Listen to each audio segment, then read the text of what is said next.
Okay. अच्छा देखो, good morning. First of all मैं बात ये कर रहा हूँ कि ये हाउस प्रॉपर्टी चैप्टर चल रहा है ना इनकम टैक्स में। हाँ सर, हाउस प्रॉपर्टी कल इनकी थे क्लास में, अमृतेश भी थे, जियाउल नहीं था। जियाउल लास्ट वाला क्लास कर लेना तो जो भी डाउट है ना वो क्लियर हो जाएगा। बिकॉज हाउस प्रॉपर्टी में सबसे इम्पोर्टेंट क्या है, मैं लास्ट क्लास में ही बताया था। कैसे तो हर पॉइंट ही इंपॉर्टेंट है, बट सबसे इम्पोर्टेंट एक खास पॉइंट हाउस प्रॉपर्टी में ये होता है कि जीएबी कैलकुलेट करना। याद आ रहा है सर? हेलो, मेरा आवाज आ रहा है कि नहीं आ रहा है? हाँ सर। हाँ सर। ओके, तो जीएबी कैलकुलेशन जो है ना वो मोस्ट इम्पॉर्टेंट फैक्टर है इन हाउस प्रॉपर्टी। तो कल हम लोग जीएबी कैलकुलेट करना सीख लिए, उसमें शॉर्ट शॉर्ट क्वेश्चन करके हम लोग, और कुछ क्वेश्चन तो मैंने होमवर्क के लिए भी घर पे भी दिया, उसको ट्राई करना। मतलब एक बार अगर पहले क्लास कर लो, जिन्होंने क्लास नहीं किया उसको बोलूँगा, जिन्होंने क्लास किया पर फिर भी थोड़ा बहुत डाउट है, लाइक अगर अमृतेश को हो सकता है, बाकी लोगों को होगा नहीं, बिकॉज अमृतेश का थोड़ा क्वेश्चन पुराना क्लास और थोड़ा चाहिए उनको। तो एक बार वो वाला क्लास फिर से देखो, देख के जो क्वेश्चंस मैंने क्लास में सॉल्व करवाया उसको सुनो, देखो, और फिर जो मैं होमवर्क दिया उसको ट्राई करो, हो जाएगा। ठीक है। एंड चलो सर, आज ना थोड़ा और एडवांस लेवल में पहुंचेंगे हाउस प्रॉपर्टी कैलकुलेशंस में। बेसिकली जो 5 हेड्स ऑफ इनकम है, 5 हेड्स ऑफ इनकम में से 1 हेड क्या है, income under the head house property. Income tax act 1961 में 5 हेड्स ऑफ इनकम के बारे में कहा गया है कि भाई एक इंसान अलग अलग 5 हेड से कमा सकता है।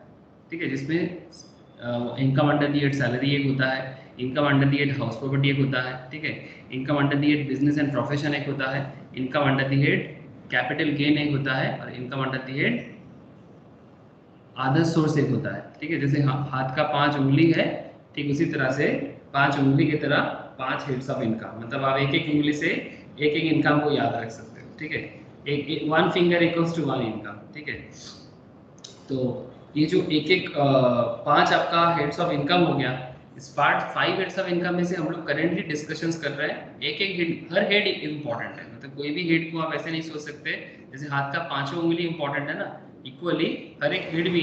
Morning sir. मॉर्निंग का था, late join today. Sir electricity ছিল না। ओह अच्छा, ठीक है ठीक है। जैसे 5 हेड्स ऑफ इनकम है उसी तरह के 5 उंगली जैसे इंपॉर्टेंट है, 5 हेड्स ऑफ इनकम भी इक्वली इंपॉर्टेंट है। तो house property is another very important source of income, because लोगों का घर होता है, उसको रेंट पे लगाते हैं, रेंट पे लगा के घर के ऊपर टावर लगाते हैं ना सर, टावर लगाते हैं, पैनल लगाते हैं, specially in city and town, है ना, उसमें टावर लगा के भी इनकम हो जाता है।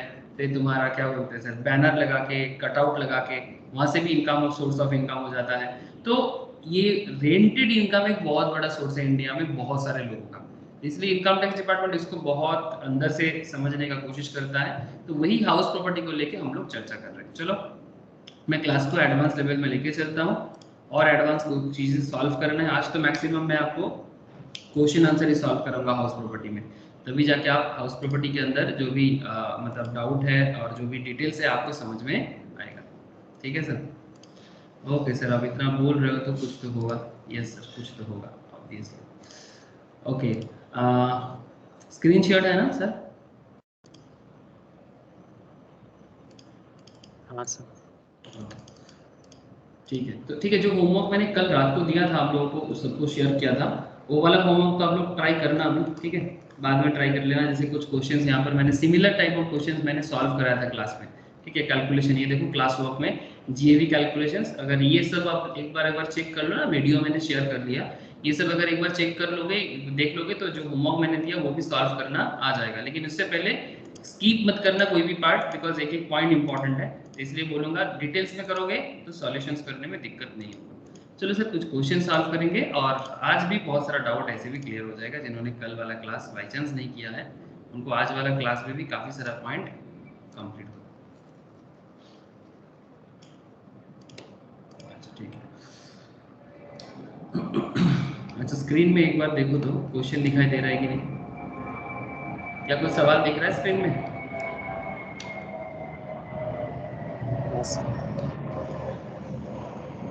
ये सब क्वेश्चंस तुम लोगों के व्हाट्सएप पे भी मैंने पहले भी शेयर कर दिया, तुम लोग को वहाँ से भी मिल जाएगा देखने को, ऐसा नहीं कि स्क्रीन में ही है, तो मैंने ऑलरेडी शेयर कर दिया, तो वहाँ से भी तुम लोग चेक कर सकते हो। ठीक है। अच्छा, फर्स्ट ऑफ ऑल क्वेश्चंस क्या पूछा, find it the income from property chargeable to tax, assessment year यहाँ पर 14-15 बोला है। एग्जाम के केस में ये मेरा पुराना नोट से मैंने रेडी किया, अलग अलग इंस्टीट्यूट के मैथ्स से ही लेके रखा। इसमें सीएमए का भी क्वेश्चंस है, सीए का भी क्वेश्चंस है, सीएस का भी क्वेश्चंस है, सब मिला जुला के मेरा ये सब क्वेश्चंस मैंने बना के रखा।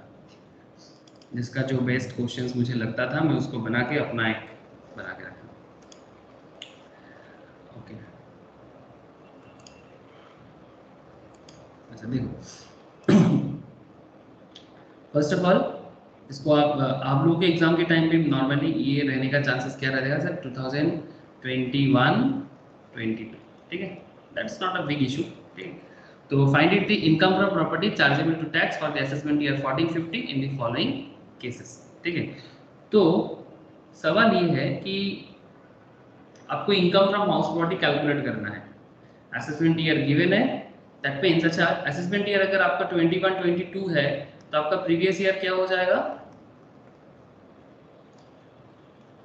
2021 है ना sir, okay 2020-21 is your previous year. ये सिस्टम होता है कि अगर मेरा असेसमेंट ईयर मतलब जिस साल मैं इनकम को कैलकुलेट कर रहा हूँ, जिस साल को मैं इनकम को एसेस कर रहा हूँ, एसेस करने का मतलब क्या होता है, कैलकुलेट करना, और प्रीवियस ईयर क्या होता है, जिस साल में मैं इनकम करता हूँ। Income year is called basically previous year. But sir इसका एक एक्सेप्शनल भी है, कुछ ऐसा भी केसेस होता है जब जिस साल में इनकम करते हो उसी साल में टैक्स भी पे करते हो, that's a different topic I will discuss, latest chapter में है advance tax. Okay sir, advance tax का मतलब यही होता है कि जिस साल कमाओगे उसी साल टैक्स दोगे, मतलब इवन इनकम कैलकुलेशंस कंप्लीट होने से पहले ही टैक्स दे देना पड़ता है। बाद में अगर कोई ज़्यादा दे दिया तो रिटर्न होता है, कम दिया तो ड्यू क्रिएट करता है सरकार, ठीक है। आप लोग नाम तो सुने होंगे एडवांस टैक्स का, हेलो एडवांस टैक्स के बारे में वर्ड तो सुना हुआ होगा, यस है ना। एडवांस टैक्स का मतलब और कुछ नहीं कि जिस साल इनकम करते हो उसी साल टैक्स देना पड़ता है। बट नॉर्मल केस में क्या होता है कि जिस साल आप इनकम कर रहे हो उसके ठीक नेक्स्ट ईयर में आपको टैक्स देना पड़ता है। Say for example if you earn in 2021 then you have to pay tax on 21-22, ठीक है। ये याद रखना सर, काफी बार बहुत लोगों को मैं देखा कंफ्यूज होते हुए, तो इस पे कंफ्यूजन का कोई बात नहीं है। प्रीवियस ईयर में कमाते हैं और असेसमेंट ईयर में गवाते हैं, सिंपल बात है। गवाना मतलब पूरा नहीं, सरकार को जितना टैक्स देना है। अब कम ज़्यादा लोग करते हैं लेकिन अल्टीमेटली इनकम टैक्स डिपार्टमेंट उसको पकड़ते हैं, ऑडिट में पकड़ा जाता है, that's a different issue. Okay चलो क्वेश्चन सॉल्व करते हैं।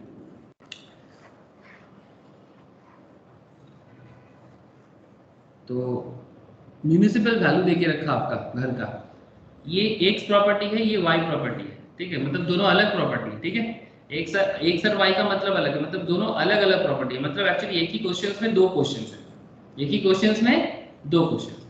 म्यूनिसिपल वैल्यू देके रखा 1,20,1,20, fair rent 1,30,000 1,30,000, standard rent 1,10,000 1,10,000, actual rent in properties let out throughout the previous year 1,26,000 1,26,000, unrealised rent previous year 13-14 में 10,500, इसका nil. Period when the property remains vacant, मतलब जब vacancy होता है इन नंबर ऑफ मंथ, इसका एक मंथ वैकेंसी, इसका कोई वैकेंसी नहीं। लॉस ड्यू टू वैकेंसी, इसका 10,500, इसका कुछ नहीं। समझ आ रहा है सर? कल ऐसे ही क्वेश्चन सॉल्व कर रहे थे बट ये थोड़ा सा इलाबोरेटिव वे में दिया हुआ है। कल भी हम लोग similar kind of question solve किए थे। अरे किए थे कि नहीं किए थे कल वाला क्लास में? हाँ सर। अच्छा, यहाँ पर कुछ और भी इंफॉर्मेशन दी है सर, जैसे कि क्या बोला, म्यूनिसिपल टैक्सेस इसका 18,000, इसका 18,000, लेकिन इस 18,000 का बाइफर्केशन है सर। इस 18,000 को आपको और एक्सप्लेन किया है, जिसमें paid by X and Y दोनों ने पे किया ड्यूरिंग 13-14, ओके। एक्स की प्रॉपर्टी वाई की प्रॉपर्टी दोनों का है, तो paid by X and Y during 13-14 70,000। आपका कैलकुलेशन ईयर क्या है? 14-15 है ना। आपका कैलकुलेशन ईयर क्या है? आप कौन सा प्रीवियस असेसमेंट ईयर का कर रहे हो? अच्छा सॉरी, आपका असेसमेंट ईयर 14-15 है और प्रीवियस ईयर 13-14 है, तो इसी साल का बात है। तो प्रीवियस ईयर 13-14 में एक्स पेमेंट कर रहा है 17,000, वाई पेमेंट कर रहा है 8,000, ठीक है। Paid by X and Y after 31 March 14, that means assessment year के बाद, है ना सर, सॉरी प्रीवियस ईयर के बाद। प्रीवियस ईयर आपका क्या है? 13-14, और 14 खत्म कब होता है? 31 मार्च 14 को। 14 का एंड क्या है? 31 मार्च 14 को, बिकॉज ईयर चालू कब होता है? 1 अप्रैल। अमृतेश ये तो जानते होंगे कि फाइनेंशियल ईयर या उसी को प्रीवियस ईयर हम लोग टैक्स में बोलेंगे, फाइनेंशियल ईयर का ही कॉन्सेप्ट से बना हुआ है। 1 अप्रैल से स्टार्ट होता है फाइनेंशियल ईयर, एंड होता है 31 मार्च को। जानते हो कि नहीं जानते? अगर नहीं जानते हो तो कोई बात नहीं, but I think it's a very popular thing, that's why मैं पूछा।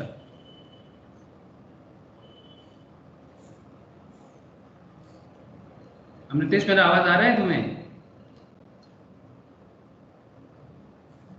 मे भी किसी कारण से साउंड नहीं। तो फिर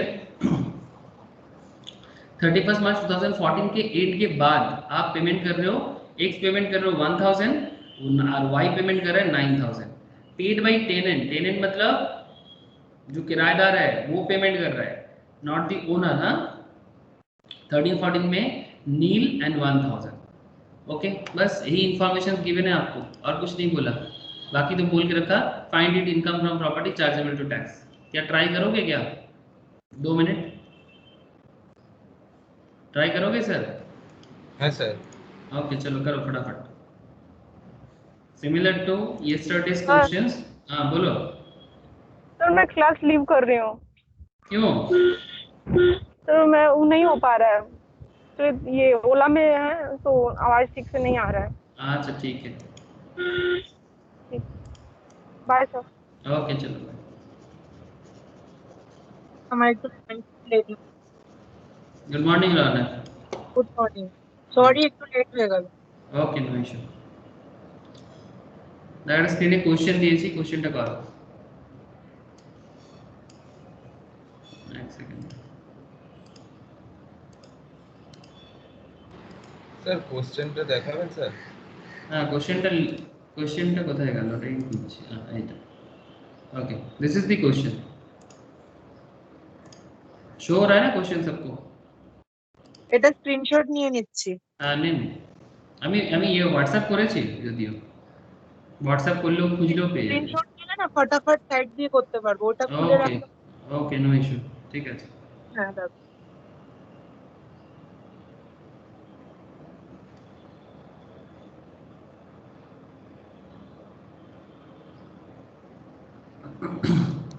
अच्छा मैं जियाउल को थोड़ा बोलूँ। जियाउल देख, इसका रूल मैं तुझे एक बार बता देता हूँ। जियाउल मेरा आवाज आ रहा है ना? हाँ सर। देख क्या होता है, रूल्स क्या है जो मैंने कल वाला क्लास में बताया था। Municipal value and fair rent और स्टैंडर्ड रेंट, ये तीनों कॉन्सेप्ट क्या होता है कि कोई भी घर हो, जैसे कि तुम जहाँ भी रहते हो, लाइक तुम राजा रानी न्यू टाउन में रहते हो, कोई सॉल्ट लेक में रहता है, कोई केष्टपुर में रहता है, ठीक है, कोई बागुवाटी में रहता है, तो यू ऑल नो कि हर घर प्रॉपर्टी का एक वैल्यू होता है ना म्यूनिसिपल के हिसाब से, ठीक है। एनुअल रेंट का एक वैल्यू होता होगा क्यों नहीं होता होगा? हाँ सर, whichever is higher वही लेते हैं। हाँ नहीं, इस पे सिस्टम क्या है? व्हिचएवर इज हायर मतलब इन तीनों में से जो हायर है वो लेते हैं क्या? नहीं सर। वैसे नहीं, तो थोड़ा भूल गए हैं। हाँ हाँ ठीक है, पहले। मैं याद दिला देता हूँ, ठीक है। जो भूल गया वो भूल जा, ठीक है। देख सुन ले, कंफ्यूजन नहीं क्रिएट करेंगे। म्यूनिसिपल वैल्यू और फेयर रेट में टेक हायर, हाँ, इन दोनों में से जो ज्यादा है उसको लेना है। Municipal value and fair rent में जो हायर है उसको लेना है, and subject to standard rent. Point to be noted, ना, सब्जेक्ट टू स्टैंडर्ड रेंट मतलब जो कम है वो, मतलब इन दोनों में से दिस एंड दिस में हायर कौन है? 1,30,000 and subject to standard rent 1,10,000, तो इन दोनों में से जो कम होता है उसको लिया जाता है, ठीक है। हाँ म्यूनिसिपल वैल्यू फेयर रेंट में जो हायर है उसको लिया जाता है, and subject to standard rent, इसका मतलब इन दोनों में से जो लोअर होता है उसको लिया जाता है। तो ये 1,10,000 आपका, इसको कहेंगे step 1। This is called step 1। Okay, मैं सॉल्व करता हूँ तो समझ में और आ जाएगा, ठीक है। तो ये जो 1,10,000 है इसको कहते हैं स्टेप 1। ओके, जिसको कुछ स्टेप में सॉल्व किया जाता है, स्टेप 1, स्टेप 2, स्टेप 3, ठीक है। तो स्टेप 1, स्टेप 2, स्टेप 3 का जो हिसाब है मैं आपको बताता हूँ, ध्यान से देखना। जो लोग सॉल्व कर रहे हो वो लोग ट्राई करते जाओ, और जो नहीं कर रहे हो या जिनको थोड़ा भूल गए हो या डाउट है वो मेरे साथ साथ करो, ठीक है। ओके सर, ठीक है।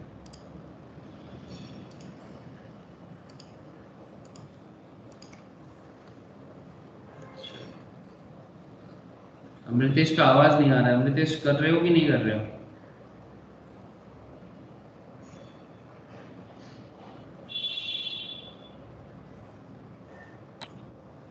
आवाज आ रहा है, टच पे प्रॉब्लम हो रहा है।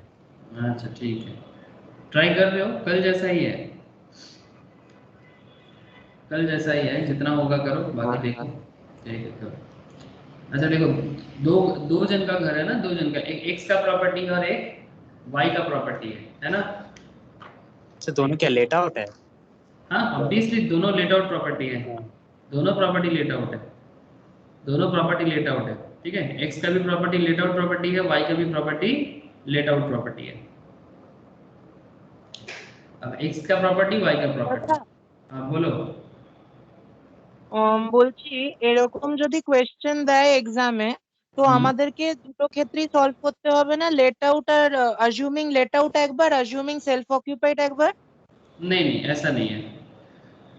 Find the income from property chargeable to tax for the assessment year in the following cases: municipal value, fair rent, standard rent, सब कुछ दे दिया। तो अगर सेल्फ ऑक्युपाइड प्रॉपर्टी होता ना, इतना डिटेल्स कुछ देगा नहीं। ठीक है, ये प्रॉपर्टी रिमेन्स वैकेंट, वैकेंसी भी दिया है। वैकेंसी दिया है, अनरियलाइज्ड रेंट दिया है, तो लेट आउट प्रॉपर्टी का ही ना अनरियलाइज्ड रेंट वगैरह होगा। मतलब यहाँ पर मैं आई कैन अंडरस्टैंड, यहाँ पर ये नहीं बोला कि ये सेल्फ ऑक्युपाइड है, ठीक है, या ये भी नहीं बोला लेट आउट है, बट कुछ तो कॉमन सेंस लगाओ। अनरियलाइज्ड रेंट अपना खुद का घर का क्या अनरियलाइज्ड रेंट होगा? अपना खुद का जिस घर में आप खुद रहते हो। हाँ बोलो। তো বলছি প্রথম এক্স এর ক্ষেত্রে তো স্টেপ 3 চলে আসছে স্যার, এআরআর ছোট আসছে। ওকে যা আসবে কর না, ট্রাই কর। আমি করছি। रौनक मैटर समझ में आया रे? हाँ दादा। ठीक है, मैटर की इसका कॉमन सेंस लगाओ कि वैकेंट है, अनरियलाइज्ड है, वैकेंसी है, तो ये तो प्रॉपर्टी लेट आउट के केस भी हो सकता है ना, सेल्फ ऑक्युपाइड के प्रॉपर्टी के केस में ऐसा नहीं हो सकता। मैं अभी नेक्स्ट क्वेश्चंस भी कराऊंगा आप लोगों को सेल्फ ऑक्युपाइड प्रॉपर्टी, तो और क्लैरिटी आ जाएगा। ओके, तो statement of computation of income under the head house property. Okay, for the जो भी आपका नॉर्मली एग्जाम वगैरह में क्या रहता है, assessment year 21 22, relevant previous year, relevant to previous year, ये चेंज होता रहता है हर साल। 2021 बस ये आपका हेडिंग रहेगा प्रेजेंटेशंस के साथ। अच्छा अब क्या करना है, केस 1 एंड केस 2।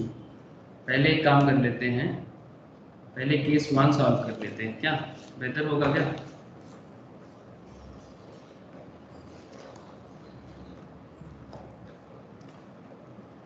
एक्स है और वाई है ना सर, एक एक्स का घर है और एक वाई का घर है, तो एक्स के घर में और वाई के घर में दोनों का हिसाब एक साथ कर लेना चाहिए। अब एक प्लानिंग करके चलने से बेहतर होगा, सबसे पहले तो स्टेप 1 एंड स्टेप 2 निकालो। ठीक है, स्टेप 1 स्टेप 2 तो ज़्यादा बेहतर होगा। Step 1 and step 2।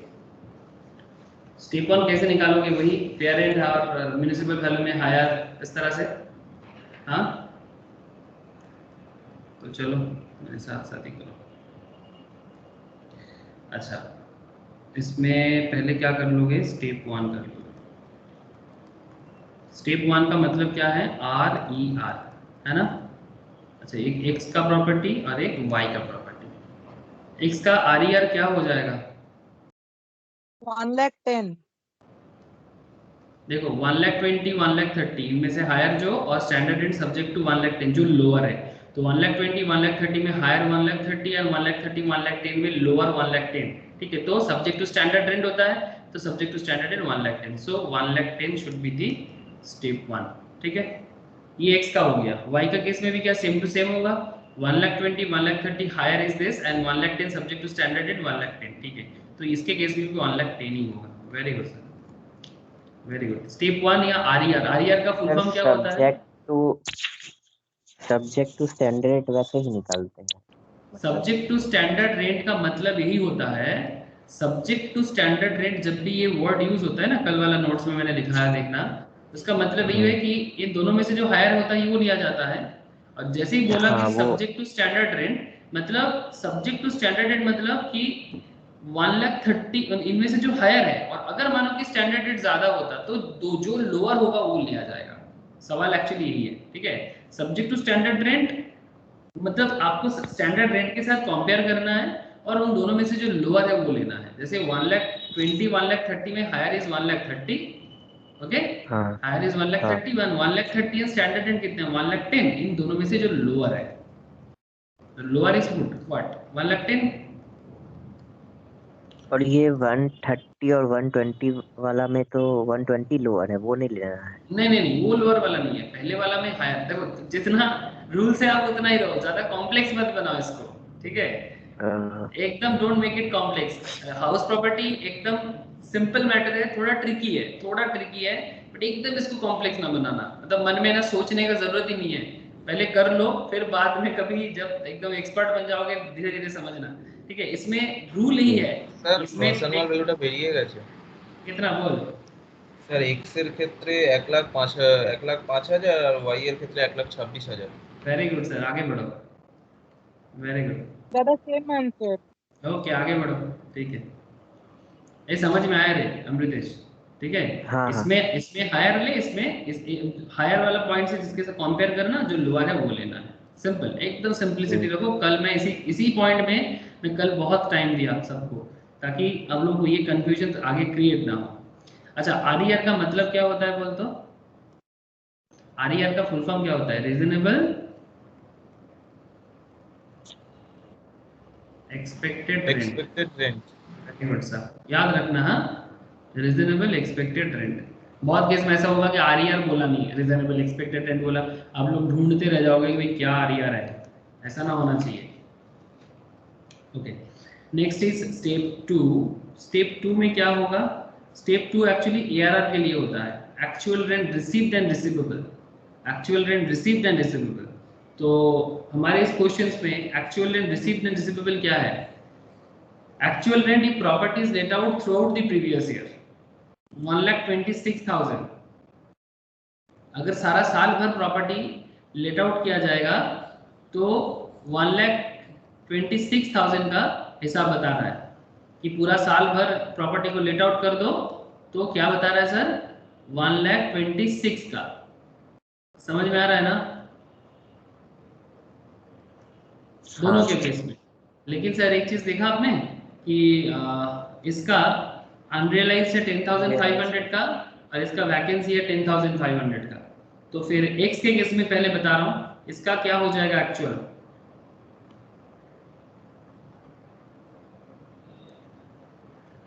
एक्स का एक्चुअल कितना हो जाएगा? ये रफ में कहीं पर कर लो, 1,26,000 एक्चुअली सारा साल भर, अगर मतलब जो बेसिकली एनुअल है, एनुअल रेंट से साल भर मतलब एनुअल रेंट ना, तो एनुअल रेंट जो है तुम्हारा वहां से तुम्हें माइनस करना है अनरियलाइज्ड रेंट एंड वैकेंसी का जो लॉस है, वैकेंसी का जो लॉस है। तो एक्स का एक्चुअल कैसे निकालेंगे? एनुअल रेंट से माइनस करो unrealised 10,500 and this is also 10,500, कितना हो जाएगा? 1,26,000 से अगर मैं 21,000 लेस कर दूं कितना हो जाता है सर?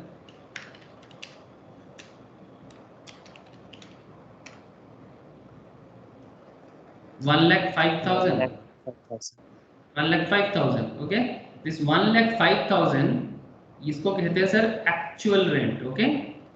एक्चुअल रेंट रिसीव्ड और रिसीवेबल, मैं एक्स का केस कर रहा हूँ, हाँ, रिसीव्ड और receivable. This is also called ARR, but ARR तभी पिक्चर में आएगा जब वो स्टेप 1 से ज्यादा होगा, है ना सर? एआरआर तभी पिक्चर में आ सकता है जब वो स्टेप 1 से ज्यादा होगा। This is rules. मैं कल वाला क्लास इसी पे मेरा डेडिकेटेड था कि एआरआर जो है वो तभी आ सकता है स्टेप 2 में अगर वो आरईआर से ज्यादा हो। तो ये तो आरईआर से ज्यादा नहीं हो रहा है ना सर। 1,05,000 जो है, 1,05,000 जो है, क्या ये आरईआर से ज्यादा हो रहा है? 1,05,000 इज लोअर देन 1,10,000 ना।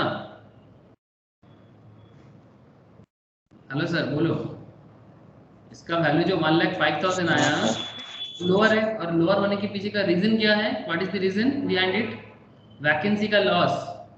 Unrealised is also there, but अगर वैकेंसी के कारण ऐसा हो रहा है तो समझ लेना स्टेप 3 पिक्चर में आ जाएगा। तो इसके केस में ये क्या हो जाएगा, नॉट एप्लीकेबल हो जाएगा। एंड जब स्टेप 2 नहीं आता है तब स्टेप 3 आ जाता है। क्यों सर, जब स्टेप 2 नहीं आता तब स्टेप 3 क्यों आ जाता है बोलो तो? Because loss due to vacancy वाला कॉन्सेप्ट आ जाता है। जब लॉस ड्यू टू वैकेंसी के कारण स्टेप 2 कम हो जाते हैं तभी स्टेप 3 पिक्चर में आ जाता है। तो क्या बता सकते हो इसका स्टेप 3 क्या होगा? হ্যাঁ দাদা, ওটা হবে 1,05,000। 1,05,000। अब कैसे आया 1,05,000? स्टेप 3 এই যে कैलकुलेशन कर 1,00,000 1,26,000 ডিভাইডেড বাই 12, তো পার মান্থের আসছে 10,500। তো ओके 1,26,000 থেকে আনরিয়েলাইজড রেন্ট 10,500 ফার্স্টে লেস করব, ओके আবার ওইখান থেকে লস ডিউ টু ভ্যাকেন্সি 10,500 যেটা नो কোশ্চেনে नो দেয়া। नो नो नो नो, थोड़ा गड़बड़ हो गया रौनक। जब अनरियलाइज्ड एंड वैकेंसी दोनों रहता है, when there is unrealised and vacancy both are available, in that case step 3 कैसे कैलकुलेट होता है? When unrealised and vacancy both are available, then किस तरह से कैलकुलेट करोगे? देख रहे हो ना, कहाँ तो गलत बोला। প্রথমে আনরিয়ালাইজড রেন্টটা লেস করে দিতে হবে, তারপর হায়ারটা নিয়ে কম্পেয়ার করতে হবে স্টেপ 1 এর সঙ্গে, হায়ারটা নিয়ে সেখান থেকে ভ্যাকেন্সিটা লেস করে দিতে হবে। वेरी गुड सर, रौनक समझा। देख, if there is unrealized with vacancy, then unrealized rent will deduct from annual rent, and then balance amount compare with step 1, take higher and deduct loss due to vacancy. Point to be noted. First, sir অ্যানসারটা একটু মিলিয়ে নেবেন। all 100 x এর ক্ষেত্রে 61,600 আর Y এর ক্ষেত্রে 82,600। very good sir, पूरा marks मिला तुमको, very good. Okay, रौनक क्या होगा फिर इसके? एनुअल रेंट कितना है इसका? 1,26,000, 1,26,000 एनुअल रेंट है। इससे सबसे पहले तो वैकेंसी अनरियलाइज को हटाओ, कितना आ जाएगा? 1,26,000 से अनरियलाइज को हटाओगे तो थोड़ा हेल्प कर, माइनस 10,500, 1,15,500 है ना, 1,15,500। दिस 1,15,500 को कंपेयर करना है किसके साथ? आरियर के साथ। स्टेप 1 के साथ। तो हमारे क्वेश्चंस में स्टेप 1 कितना है? 1,10,000। तो 1,15,000, दिस 1,15,500 एंड 1,10,000, हायर कौन सा है? 1,15,500। 1,15,500। यहाँ से लॉस ड्यू टू वैकेंसी कितना है? 10,500 लेस कर दो। 1,15,500 से लॉस ड्यू टू वैकेंसी हटाओ, कितना होगा? तो 1,05,000। 1,05,000, क्या यही होगा आंसर? हाँ वेरी गुड सर। मतलब देखो रूल्स के मुताबिक जाना है।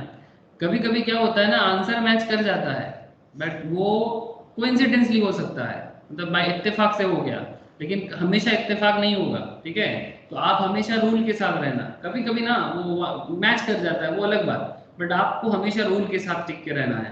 तो ये अमाउंट आपका आ जाएगा स्टेप 3 में। जब भी अनरियलाइज्ड एंड वैकेंसी दोनों रहता है ना, तब इस तरह से कैलकुलेट करना है।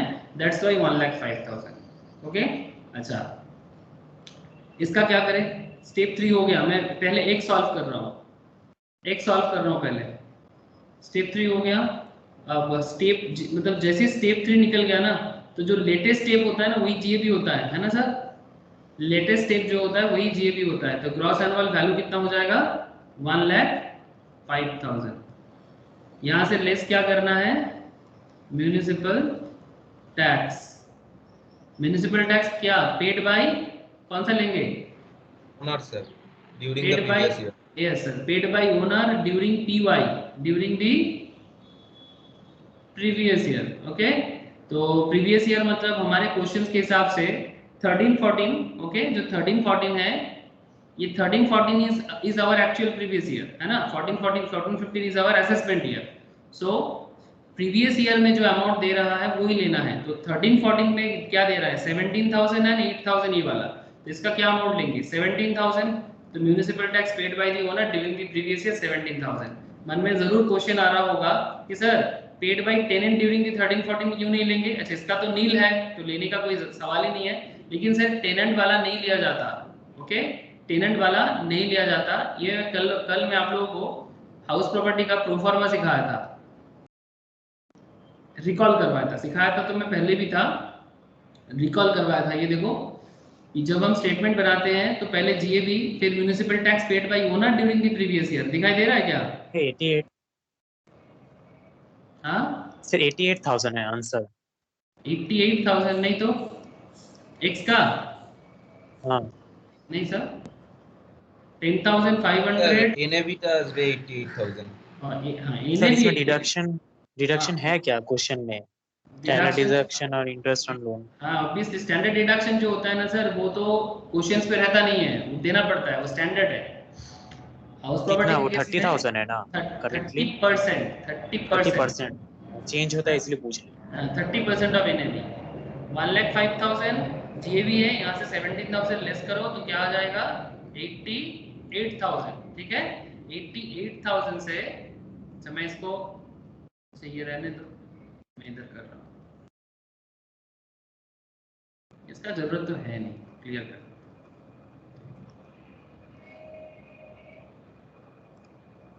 तो कितना हो जाएगा सर, लेस करना है स्टैंडर्ड डिडक्शन। जो एनएवी हमारा आया नेट एनुअल वैल्यू 88,000 आया, वहां से लेस कर देंगे स्टैंडर्ड डिडक्शन। ये रूल है हाउस प्रॉपर्टी का, ऐसा हर एक चैप्टर का अपना अपना डिडक्शन का कॉन्सेप्ट होता है। स्टैंडर्ड डिडक्शन सरकार आपको दे रहा है, सर क्यों नहीं लेंगे? जब सरकार आपको छूट देगा तो आप क्यों नहीं लोगे? छूट दे रहा है बेसिकली कि भाई ठीक है जो वैल्यू है उसका 30% ऐसे ही रख लो आप, तो आप उसके अमाउंट से 30% दैट इज 26,400 अपने पास रख लो, तो आपका वैल्यू क्या हो जाएगा, कम हो जाएगा। ये वैल्यू हो जाएगा 61,600। अच्छा कुछ लोन था क्या, इंटरेस्ट ऑन बोरोड कैपिटल कुछ था क्या? না স্যার। और भी एक चीज लेस होता है, आप ऐसे कर सकते हो, less interest on borrowed capital, interest on, sir ওটা লিখে নীল লিখে দিয়েছি। Very good sir very good. Interest on borrowed capital मतलब अगर कोई लोन वगैरह लिए हो घर बनाने के लिए, उसका इंटरेस्ट पे करते हो ना, लेटर ऑफ प्रॉपर्टी के केस में पूरा का पूरा इंटरेस्ट लेस करने का मौका मिलता है, जितना इंटरेस्ट भरोगे उतना पूरा का पूरा, ठीक है। लेकिन उसका भी एक सिस्टम है, I will discuss in interest मतलब इंटरेस्ट इसी के अंदर है, काफी इंपॉर्टेंट एरिया है इंटरेस्ट, बट फिलहाल इसमें तो कुछ नहीं है तो नील है। बस आपका जवाब हो जाएगा 61,600 and this is called income under the head house. X वाला अगर समझ गए तो फिर वाई वाला भी हो जाएगा क्या? हाँ सर हो जाएगा, इजी है। मतलब y এর आंसर 82,600। यस सर, वाई का आंसर है 82,600, वेरी गुड। अच्छा इसका एआरआर क्या हो जाएगा?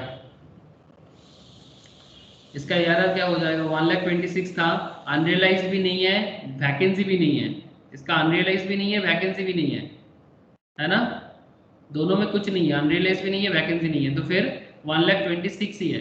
तो 1,26,000, अच्छा मुझे अमृतेश बोलेगा सर एनुअल रेंट से वैकेंसी और अनरियलाइज्ड अगर कुछ ना होता तो एनुअल रेंट ही एक्चुअल रेंट हो जाएगा ना?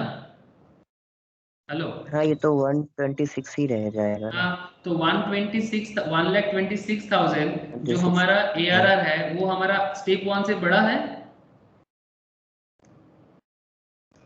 स्टेप 1 से हाँ स्टेप 1 हमारा 1,10,000 है ना, हाँ बड़ा उससे है ना, बड़ा है। तो अगर ये हायर है स्टेप 1 से तो स्टेप 2 आ जाएगा। हाँ बस माइनस कर, माइनस तो कुछ करना ही नहीं है बिकॉज उसका तो कुछ यही लॉस हुआ ही नहीं है, हाँ सर दोनों तो नील था। ठीक है। तो 1,26,000। अब स्टेप 2, अच्छा जब स्टेप 2 आ जाए तो स्टेप 3 आने का जरूरत नहीं है, ठीक है। When there is a step 2 then you don't need to calculate step 3, okay. तो आपका जीएबी क्या हो जाएगा, your step 2 is your step GAV, ठीक है, जो लेटेस्ट रहता है, जो लेटेस्ट रहता है, वेरी गुड सर समझ गए। GAB is your 1,26,000। यहाँ से आप म्युनिसिपल टैक्स अगेन इसको हटाओ, मतलब paid by owner during the previous year मतलब 13-14। अच्छा बेस्ट है, इसको भी आप लोग 13-14 के हिसाब से ही करो, नहीं तो बाद में आप लोग बोलोगे सर दोनों डेट मैच नहीं कर रहे हैं। अच्छा ठीक है, एक काम करो, मैच ही करना चाहिए, make it relevant to previous year. इसको ना 13-14 करो, असेसमेंट ईयर को 14-15 कर दो, बिकॉज डेटा उसी हिसाब से बना हुआ है, ठीक है। This is 14-15 and this is 13-14, much proper, okay. अच्छा 8000 होगा ना ये वाला पेड बाय ओनर, ये वाला, ये देखो paid by X and Y during 13 14 8000, जो प्रीवियस ईयर में ओनर पे कर रहे हैं वही वाला लेना पड़ता है। पेड बाय टेनेंट 1000 जो दिया रहा है ना सर, ये नहीं लेंगे, बिकॉज जो टेनेंट है वो जो टैक्स देगा ना वो कभी भी म्यूनिसिपल हिसाब से नहीं होता है। टेनेंट मतलब जो किराएदार है, जो भाड़ाटे, तो बंगाली में हम लोग बोलते हैं भाड़ाटे, भाड़ाटे वो किराएदार जो भी है वो जो अमाउंट पे करते हैं ना सर, वो अमाउंट कभी नहीं लिया जाता, बिकॉज इसका उसका घर नहीं है, किराएदार का घर नहीं है, घर ओनर का है, ठीक है। तो जो ओनर पे करेगा, दैट्स व्हाई एक्स और वाई यही लोग ओनर है, जो ओनर पे करता है वही लिया जाता है, ठीक है। बोलो समझ में आया? हाँ सर। तो 8000, तो 1,26,000 से 8000 चला गया तो कितना आ जाएगा सर? 1,18,000, ओके 1,18,000, एंड फिर वहां से स्टैंडर्ड डिडक्शन चला जाएगा कितना? 30% का, तो 1,18,000 और स्टैंडर्ड डिडक्शंस में 30% कितना हो जाएगा sir? 1,18,000 35,000 35,400, very good sir, very good. अच्छा बोरोड कैपिटल कुछ है नहीं, 82,600 ये भी नील है, तो 82,600, this is your income under the head house property, ये इसका और ये इसका income under the head house property. बस इतना ही आपको पूछा था सर, क्या आप हाउस प्रॉपर्टी इनकम कैलकुलेट करके बताओ। फिर जब टोटल इनकम के साथ जोड़ना होगा वो इनकम टैक्स में ऐड होगा कि भाई सैलरी इनकम भी है, हाउस प्रॉपर्टी इनकम भी है, वो जुड़ा जाएगा, वो बाद में देखते हैं टोटल इनकम कैलकुलेशन कैसे होता है, वो भी मैं बात बताऊंगा आपको कि टोटल इनकम के अंदर कैसे आएगा। बेसिकली ये हाउस प्रॉपर्टी से जो भी कमाओगे वो टोटल इनकम पे ऐड होता जाता है, ठीक है। कि मानो कि उस बंदे का बिजनेस है तो business income, house property income सब कुछ मिलजुल के फिर जाके उसका टैक्स लायबिलिटी बनेगा। आई विल डिस्कस वो सब सारा का सारा चीजें, डोंट वरी, लेकिन फिलहाल आप सिर्फ हाउस प्रॉपर्टी में कंसंट्रेट करो। अच्छा सबको एक बार पूछना चाहूंगा, क्लियर है हाउस प्रॉपर्टी का ये वाला क्वेश्चन? इजी क्वेश्चन, ये सबसे इजी क्वेश्चन में से एक है, it's one of the most easiest question.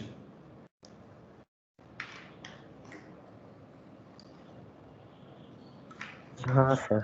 Okay sir सब में स्टेप और रूल इसी टाइप से रहता है ना? हाँ हाँ हाँ ऑब्वियसली, एग्जैक्टली, हाउस प्रॉपर्टी का जो सिस्टम है वो एक ही सिस्टम है, ठीक है, एक सिंगल सिस्टम पे ही पूरा का पूरा हाउस प्रॉपर्टी चलेगा।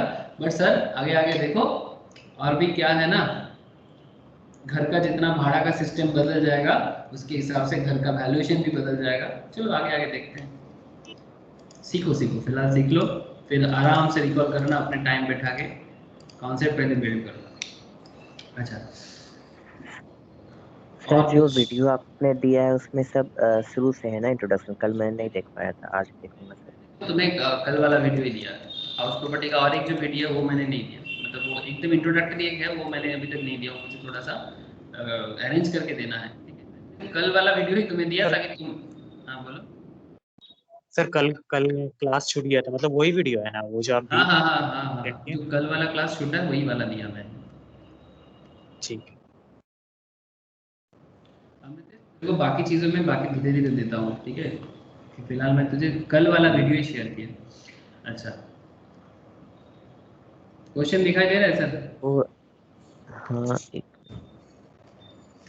ठीक है अभी कर लेना, फिर बाद में क्या वीडियो क्या नहीं वो सब चर्चा होगा, अभी क्लास कर। दिख रहा है क्या क्वेश्चन सबको? ठीक है।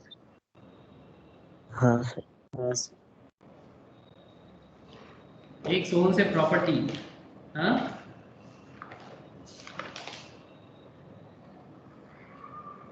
एक सोन से प्रॉपर्टी, एक सेकंड, ये ये वाला क्वेश्चन अभी कराऊं कि नहीं कराऊं, नहीं देख रहा, कराना सारा का सारा है। एक सोन से प्रॉपर्टी वाला आ गया, इससे पहले क्या और कोई क्वेश्चन था?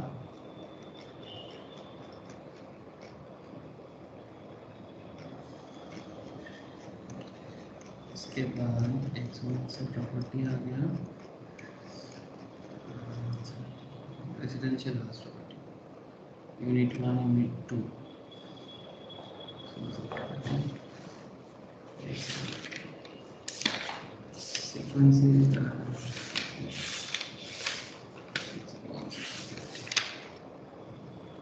so they are residential municipal health, ठीक है ये वाला, ओके पहले रेसिडेंशियल वाला कर लेते हैं, यस म्यूनिसिपल 1,66,000, यस सर ठीक है यही वाला चल रहा है। ओके क्वेश्चन ये वाला क्वेश्चन रीड करो, ठीक है, सही question. X owns a house property. It is used by him throughout the assessment year 14-15, ठीक है, for his residence। अब एग्जाम पर्पस में ये 14-15 की जगह 19-20 और 20-21 रहेगा, तो उसमें घबराने का कोई बात नहीं है, बिकॉज ये previous year assessment year regular basis में चेंज होता रहता है सर, ठीक है। तो ये हर साल का बात, बस ये साल को लेके आपको चिंता नहीं है, बिकॉज एग्जाम में आपके सामने नॉर्मली ये भी दे सकता है, 14-15 भी दे सकता है, 12-13 भी दे सकता है, बट इन जनरल वो या तो 20-21 देगा या तो 22-21-22 देगा, इस तरह का देने का चांसेस होता है, ठीक है। So that's a different issue. X owns a house property. It is used by him throughout the assessment year 14-15 for his residence. Okay. Municipal value of the property बोला 1,66,000. Whereas fair rent is 1,76,000. Standard rent is 1,50,000. कितना बोला sir? 1,50,000 ना? हाँ. The following expenses are incurred by X: repairs 20,000, municipal tax 16,000, insurance 2,000, interest on capital borrowed to construct the property 1,36,000, interest on capital borrowed by mortgaging the property for daughter marriage 20,000. In either case, capital is borrowed before April 1, 1999. Income of X from business is 7,10,000. Find out the net income of X for the assessment year 14-15. Question क्या समझ में आया sir? बोलो।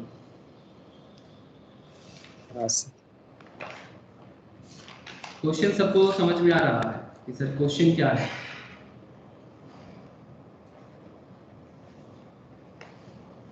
Sir daughter के marriage के लिए loan लिया, वो तो हाउस प्रॉपर्टी से, तो एग्जाम्पशन उसका नहीं ले सकता। वेरी गुड सर, डॉटर के मैरिज के साथ हाउस प्रॉपर्टी का कोई कनेक्शन नहीं है, ये सब कुछ चीज़ें गुमराह करने के लिए। वेरी गुड, जाओ, कोई कनेक्शन नहीं है इसका कि भाई अपने बेटी के शादी के लोन के साथ हाउस प्रॉपर्टी का कोई कनेक्शन नहीं है। Very good sir. ओके चलो सॉल्व करें। हाँ रौनक तो था, क्वेश्चन क्लियर है सबको? है सर। अच्छा तो क्या करें, ये लेट आउट प्रॉपर्टी है या सेल्फ ऑक्युपाइड प्रॉपर्टी है? Self occupied sir. Self occupied property है, तो क्या इससे इनकम होगा? क्या इसका वैल्यूएशन क्या होगा?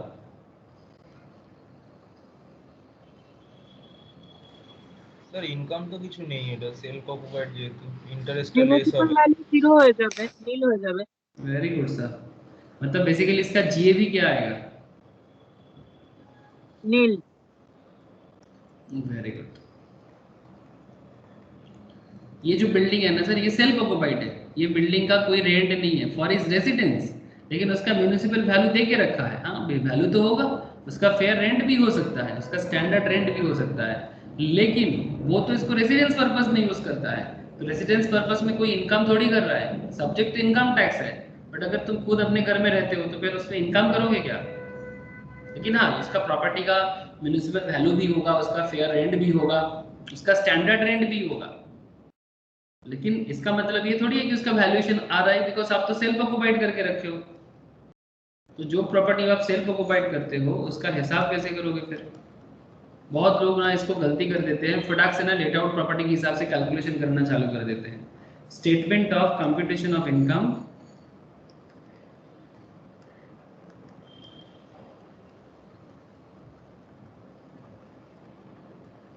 For the house property under the relevant previous year, मतलब जो भी तुम्हारा रेलेवेंट प्रीवियस ईयर क्वेश्चंस में रहेगा, मे बी वो 13-14, ओके 13-14 हो सकता है, रेलेवेंट प्रीवियस ईयर 13-14 या फिर 19-20 जो रहेगा एज पर योर क्वेश्चन, ठीक है, रेलेवेंट प्रीवियस ईयर। तो चलो इसको सॉल्व करते हैं। तो एक तरफ देना पर्टिकुलर, दूसरा तरफ देना है अमाउंट, ठीक है, हो जाएगा। अच्छा पर्टिकुलर में सबसे पहले तो जीएबी आना चाहिए, लेकिन सवाल है कि क्या जीएबी कुछ होगा इसका?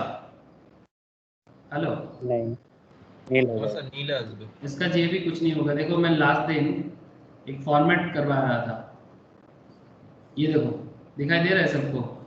Just look this, self occupied property का जीएबी नील होता है, जहां पर लेट आउट प्रॉपर्टी का जीएबी कुछ ना कुछ वैल्यू निकालना होता है, जो कि जीएबी कैलकुलेशंस के पीछे हम लोग अपना पूरा का पूरा कल का क्लास दिए थे।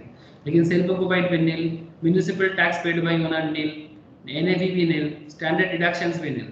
लेकिन sir interest on borrowed capital में जाके थोड़ा ध्यान देना है, रिस्क भी थोड़ा लोचा है।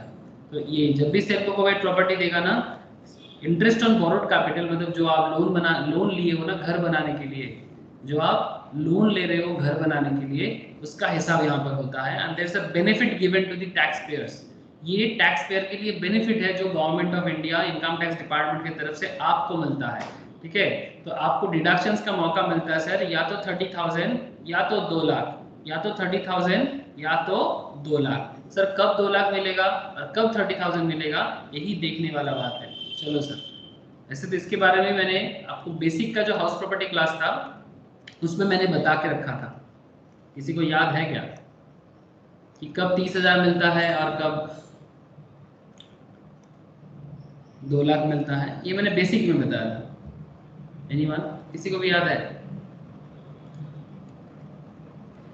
হ্যাঁ স্যার, নর্মাল ক্ষেত্রে তো আপনার 30,000ই হবে, কিন্তু 2 লাখ হতে গেলে 5 এপ্রিল 1999 এর কিছু 3টে শর্তকে পূরণ করতে হবে। তাহলে স্যার ওটা হবে। फर्स्ट कंडीशन क्या था? लोन जो है वो 1 अप्रैल 99 के बाद लेना पड़ेगा। दूसरा, लोन जो है वो घर बनाने के लिए मतलब फॉर द कंस्ट्रक्शन और एक्विजिशन ऑफ द प्रॉपर्टी होना चाहिए। दैट मींस आप जिस पर्पस के लिए घर ले रहे हो वो मतलब घर या तो देखो, या तो आप घर बनाओगे या तो फिर आप कंस्ट्रक्शन करोगे, फ्लैट एक्वाइज करोगे। मतलब आजकल शहर में क्या होता है, सिटी टाउन में क्या होता है, घर बनाने का मौका किसी को नहीं मिलता, बहुत कम लोगों को मिलता होगा जिसके पास बहुत ज़्यादा पैसा हो या फिर थोड़ा जगह हो किसी के पास, अदरवाइज उसको फ्लैट ही लेना पड़ता है। तो फ्लैट को कोई बनाता नहीं ना, फ्लैट तो प्रोमोटर बनाता है। उसको क्या करते हैं सर? एक्विजिशन करते हैं ना। अरे वर्ड प्रॉपर है कि नहीं है? फ्लैट के लिए एक्विजिशन, बिल्डिंग के लिए कंस्ट्रक्शन, है ना। फ्लैट के लिए एक्विजिशन सर, बिल्डिंग के लिए कंस्ट्रक्शन। तो आप या तो घर बनाओगे या तो फ्लैट एक्वाइज करोगे। तो इसके लिए अगर आप लोन ले रहे हो तो ठीक है। एंड तीसरा सवाल, तीसरा कंडीशन था कि लोन लेने के 5 साल बाद, जिस साल लोन ले रहे हो उसके 5 इयर्स के अंदर आपको घर या कंस्ट्रक्शन ऑफ द प्रॉपर्टी और acquisition of the property complete करना होगा। ये तीनों का तीनों कंडीशन फुलफिल करता है ना, तभी जाके 30,000 एक्सटेंड होके 2 लाख तक हो सकता है। डोंट वरी, ये बेसिक के हाउस प्रॉपर्टी क्लास में मैंने लिखा के भी रखा नोट्स में, और वो क्लास भी है। जैसे कि यहाँ पर कोई है जिसका मिस है, जैसे रौनक का मिस है most probably, and also Amritesh का भी मिस है। आप लोग प्लीज कर लेना, मैं शेयर कर दूंगा वो वाला class. Basic of house property देखने से ही आप लोगों का ये सब आइडिया क्लियर हो जाएगा। पर मैंने फिर भी बता করে दिया। রেখেছি নোটটা। हाँ बोल। নোটটা আমি করে রেখেছি। ओके, नोट करके रखा, वेरी गुड रौनक, तब तो बहुत बढ़िया। तो जीएबी नील हो गया। Municipal tax paid by owner होता है ना सर, इसके केस में वैल्यू ही नहीं है तो फिर क्या टैक्स देगा? नील टैक्स देगा। ओके, एनएवी क्या हो जाएगा सर? वो भी नील हो जाएगा। अच्छा, स्टैंडर्ड डिडक्शंस क्या मिलेगा? स्टैंडर्ड डिडक्शंस क्या मिलेगा? স্যার নীলই হবে, 30% তো নীলের উপর নীলই হবে। At the rate of 30% of NAV nil के ऊपर नील ही होगा। ओके, सेल्फ ऑक्यूपाइड प्रॉपर्टी में बेनिफिट होता है सर, ये सब मतलब सब नील है। बेनिफिट एक ही है कि जब आपको इंटरेस्ट ऑन बोरोड कैपिटल का केस आता है ना, interest on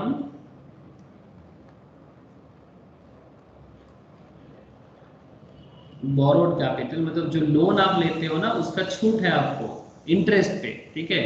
interest on borrowed capital, बोलो सर ये अमाउंट कितना होगा?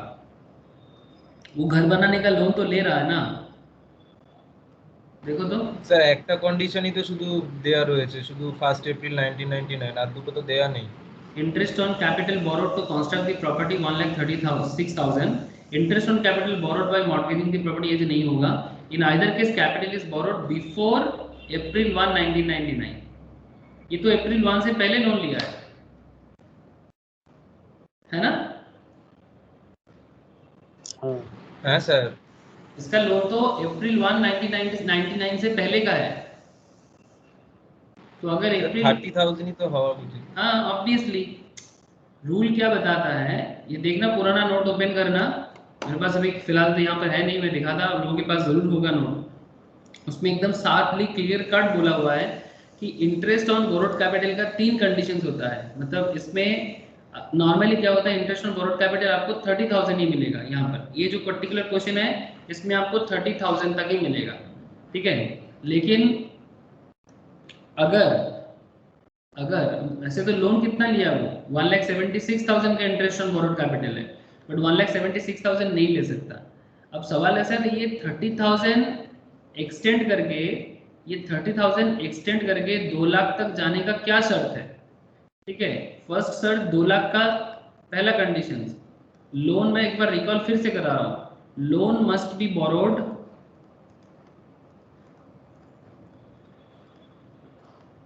on or after, loan must be borrowed on or after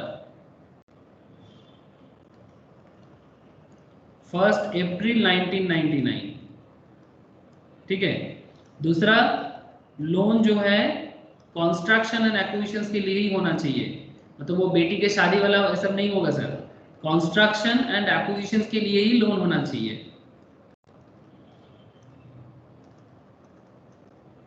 ठीक है। लोन जो है वो कंस्ट्रक्शन एक्विजिशंस के लिए लोन होना चाहिए, मतलब फ्लैट होगा तो एक्विजिशंस, बिल्डिंग होगा तो कंस्ट्रक्शन। एंड थर्ड पॉइंट क्या है, लोन नहीं, कंस्ट्रक्शन मस्ट बी कंप्लीटेड,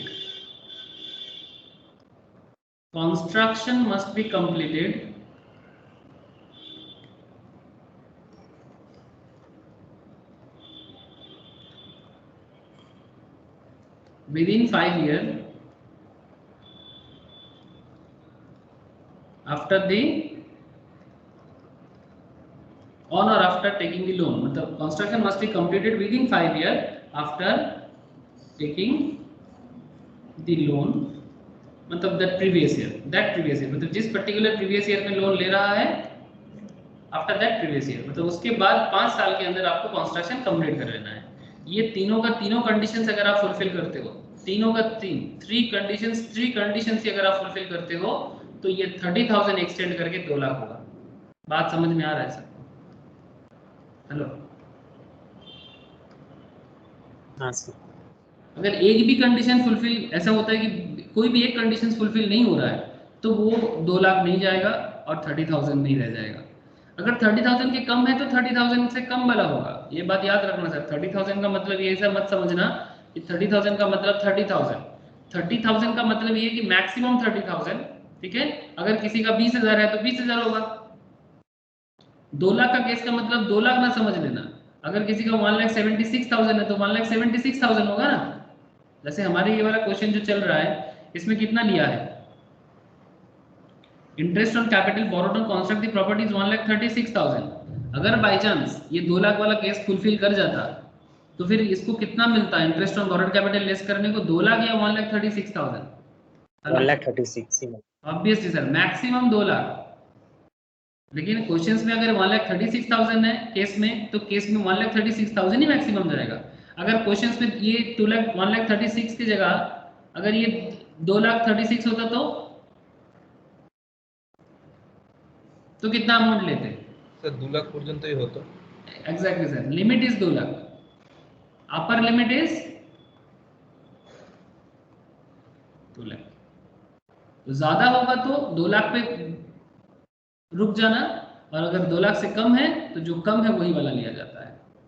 याद रहेगा सबको? हाँ सर। अमृतेश, रौनक, क्लियर हो रहा है कि नहीं हो रहा है? है दादा। ठीक है, इसको याद रखिएगा सर, ठीक है। तो 30,000 हो गया। अच्छा, ये 30,000 पॉजिटिव वैल्यू है या नेगेटिव वैल्यू है? नेगेटिव আসবে sir. Because this is not the value, ये तो लेस कर रहे हो आप, तो ये माइनस पे चला जाएगा, ठीक है। ये तो आपका माइनस पे चला जाएगा, दिस 30,000 जो should be the negative value, ठीक है, माइनस। तो अल्टीमेटली ये जो आपका 30,000 है, ये 30,000 आपका क्या है, इनकम है या लॉस है?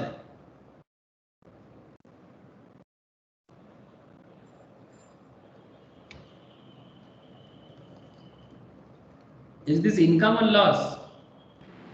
Loss sir income Yes. तो কিছু নেই, সেলফ অকুপাইড তো স্যার। हाँ, तो loss under the head house property actually.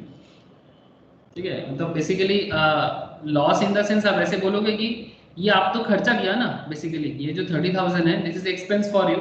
ठीक है, तो ये एक्सपेंस आपको डिडक्ट करने का मौका मिलता है। तो अगर मानो ये इसका क्या होगा, मैं आपको दूसरा क्वेश्चन में कराऊंगा कि अगर मानो कि आपका कोई सेल्फ ऑक्युपाइड प्रॉपर्टी में ऐसा कुछ अमाउंट आ रहा है लोन के कारण, लोन का इंटरेस्ट के कारण, और किसी लेट आउट प्रॉपर्टी में आपका कुछ प्रॉफिट हो रहा है, ठीक है, तो सेट ऑफ कर सकते हैं। सेट ऑफ कर सकते हैं। Very good sir, set of कर सकते हैं, एकदम सही बोला जी राहुल ने, सेट ऑफ कर सकते हैं। सपोज वहां पर आप जैसे लास्ट एक क्वेश्चन हम लोगों ने किया ना, जैसे कि सपोज ये वाला लेट आउट प्रॉपर्टी के मानो 82,600 का, ये आपका क्या है, इनकम है, ये टैक्स देना पड़ता है। लेकिन अगर इसके साथ आपका कोई सेल्फ ऑक्युपाइड प्रॉपर्टी होता जिसमें आपको 30,000 का एक्चुअली आप माइनस करने को मिलता, तो वो 82,600 से आप 30,000 लेस कर सकते हो। You can set of this, you can adjust this. Okay, तो ये बेनिफिट है ना। 82,600 is your let out property, 30,000 is your self occupied property. तो सेल्फ ऑक्युपाइड प्रॉपर्टी आपको लॉस दे रहा है, तो वो लॉस को आप एडजस्ट कर सकते हो, एक्सपेंस कर दे रहा है, तो एक्सपेंस को आप एडजस्ट करोगे तो आपका इनकम क्या हो जाएगा, कम होगा। एंड इनकम कम करना अच्छा बात है कि बुरा बात है? अच्छा बात है, टैक्स के पर्पस से, है ना सर। तो आप लोग कौन बन रहे हो, आप लोग टैक्स प्लानर बन रहे हो ना सर। आप लोगों के पास जब क्लाइंट आएगा तो आप उनसे टैक्स ज्यादा भरवाओगे या कम भरवाने की कोशिश करोगे? कम। ऑब्वियसली कम। ठीक है, तो इसके लिए आपको भी प्रोविजंस का इतना ज्ञान होना चाहिए। ठीक है, तो जितना डिटेल्स में टैक्स को समझोगे उतना अच्छे से टैक्स का कंसल्टेंसी कर पाओगे। चाहे वो जीएसटी कंसल्टिंग, उसके लिए जीएसटी का नॉलेज चाहिए, और इनकम टैक्स या टैक्स प्लानिंग के लिए आपको टैक्स का प्लानिंग चाहिए। तभी तो नॉलेज का इतना वैल्यूएशन है sir. Okay, very good sir, चलो आगे बढ़े। ओ खत्म नहीं हुआ, एक सेकंड, कुछ और क्वेश्चन बाकी है। क्वेश्चन तो देखा ही नहीं। अच्छा, इस क्वेश्चन में कुछ और भी बोला है, ऐसे बोला। अच्छा सर, ये डॉटर मैरिज गुमराह करने के लिए दिया, हाँ, ये बेसिकली आपको पजल्ड करने के लिए, इसका कोई कारण नहीं है प्रॉपर्ली। ये जो बोला ना डॉटर मैरिज 20,000 है, इसका ये पजल्ड करने के लिए। अच्छा, income of X from business is 7,10,000। ये पर्टिकुलर बंदा जो है इसका बिजनेस इनकम है 7,10,000 का, और आपको टोटल এটা इनकम তো कैलकुलेट বিপি হেডে আসবে স্যার, हाँ বিপি হেডে আসবে তো স্যার ওটা। हाँ, तो तुम्हें क्या पूछा यहाँ पर लास्ट में, क्वेश्चन पढ़ो, find out the net income for the assessment year. House property income नहीं पूछा, मेन क्वेश्चन में हाउस प्रॉपर्टी था। मतलब इस क्वेश्चन का मेन जो क्वेश्चन हाउस प्रॉपर्टी है, बट अल्टीमेटली लास्ट में जाके तुमको टोटल इनकम का सवाल कर लिया है ना। ये दोनों को ऐड करके वो डिडक्शन करके निकलेगा। वेरी गुड सर, ये इसका सिस्टम ये तो फिर भी छोटा अमाउंट है, और फिर डिडक्शंस वगैरह तो यहाँ पर है ही नहीं, लेकिन फिर भी आपको टोटल इनकम कैलकुलेट करके बताना होगा, and you have to mention this income, इसका हिसाब आपको दिखाना होगा। ठीक है, टैक्स में क्या है ना सर, आपको ये सब छोटा छोटा चीज का ध्यान रखना पड़ेगा। इजी है, टैक्स में झमेला कुछ नहीं है, बस रूल्स रेगुलेशंस और प्रेजेंटेशंस का ध्यान रखना पड़ता है कि कौन सा चीज ले रहे हैं, कौन सा चीज नहीं ले रहे हैं, दिस काइंड ऑफ। तो चलो हेडिंग करो statement of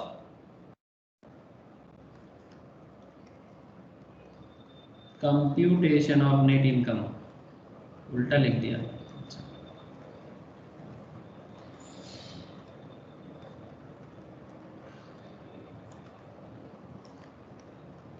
for the relevant previous year, जो भी प्रीवियस ईयर क्वेश्चंस पे गिवन रहेगा उस हिसाब से करना। ठीक है, 14, 15 और 19, 20, whatever is given in your question. Income under the head business and profession. Sir ये बीपी हेड में, जैसे कि चौथा बता रहा था कि तो बीपी हेड में आएगा, लेकिन चौथा एक चीज देख, इसमें तो तुमको बीपी के लिए कुछ करने के लिए नहीं बोल रहा है, मतलब you don't need to do any kind of calculations for this. ये तो कैलकुलेट किया हुआ है। Income of X from business is 7,10,000 and there is no other information, so there is no any kind of adjustment is there, so you just need to put down this income only. ठीक है, ये particular एक दे देना sir, मैं particular देना भूल गया, एक हेडिंग देना पर्टिकुलर का और एक हेडिंग देना अमाउंट का, बस।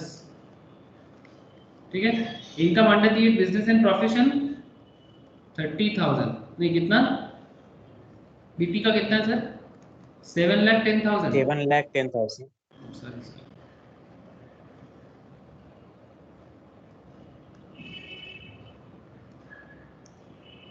7,10,000 ओके। और income under the head house property क्या होगा? Sir -30,000 negative 30,000। This is your negative income okay. तो माइनस हो जाएगा। देखो ये बेनिफिट मिल गया आपको, सेल्फ ऑक्युपाइड का लोन रहने के कारण आपको बेनिफिट मिल गया।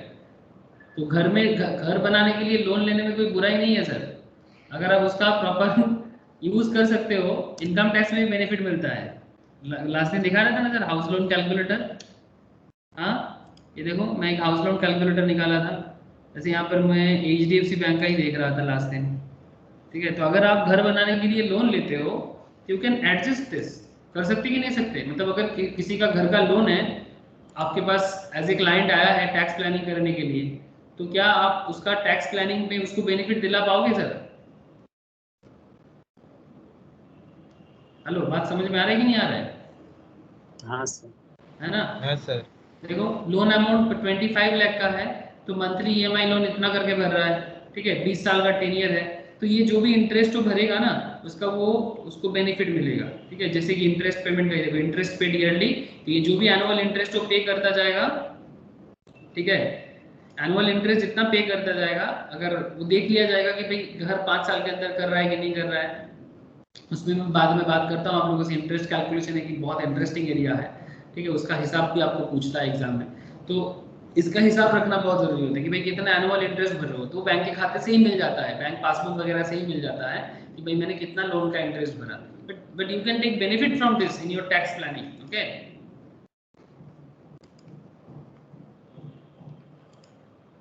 ये कहाँ चला गया, मैंने क्या गड़बड़ कर दिया?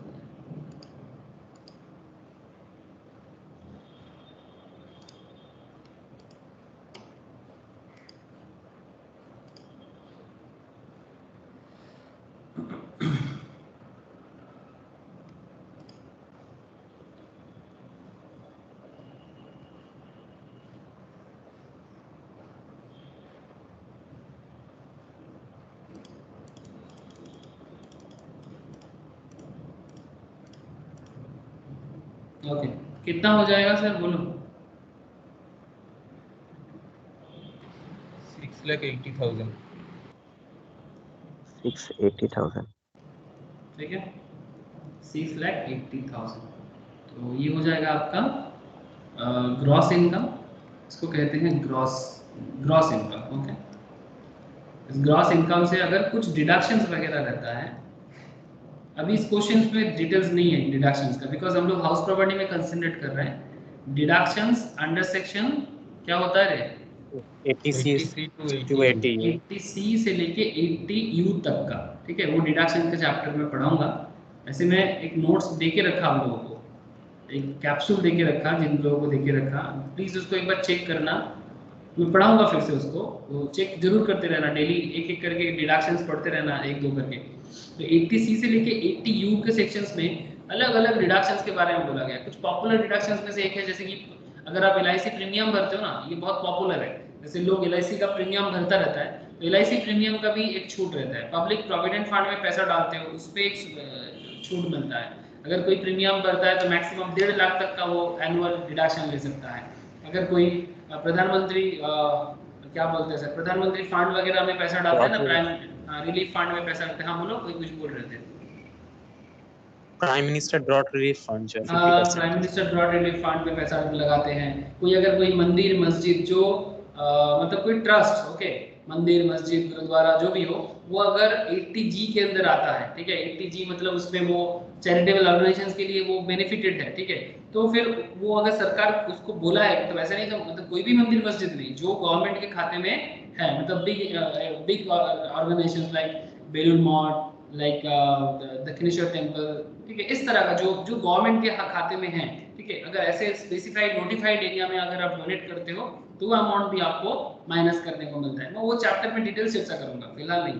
ठीक है, लेकिन हमारे इस क्वेश्चन में डिटेल्स कुछ नहीं है, मतलब इसके बारे में कुछ नहीं बोला, तो हमारे यहाँ पर नील लिखना पड़ेगा। बट हाँ, सर नील लिखने के लिए आप इसको लिखें, सर जरूरी होता है। जब आप लोग इनकम टैक्स रिटर्न फाइलिंग सीखोगे ना, ये सीएमए इंस्टीट्यूट का जो ट्रेनिंग चल रहा है ना, उस पर सिखाएगा, जैसे कि जियाउल करेगा तो उसको सिखाएगा, बाकी लोग कर रहा है, बाकी और भी 4-5 जन है वो लोग अपना कर रहे हैं। तो जब आप लोग ये सब सीखोगे ना, तो वहां पर आप देखना कि रिटर्न फाइलिंग जब भी करने जाओगे इनकम टैक्स के डिपार्टमेंट की साइड में, तो सारा का सारा डिटेल्स दिया रहता है।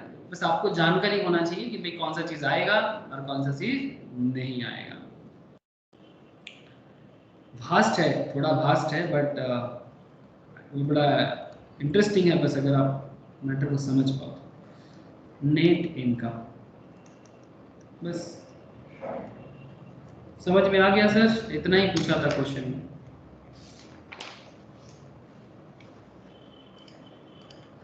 आया रहे समझ में? बस यही पूछा था। टोटल इनकम कैलकुलेट करके बताओ, find out the net income of x for the assessment year 14-14, या फिर जो भी रिलेवेंट ईयर आपको एग्जाम में पूछता है। क्लियर तो था? बोलो।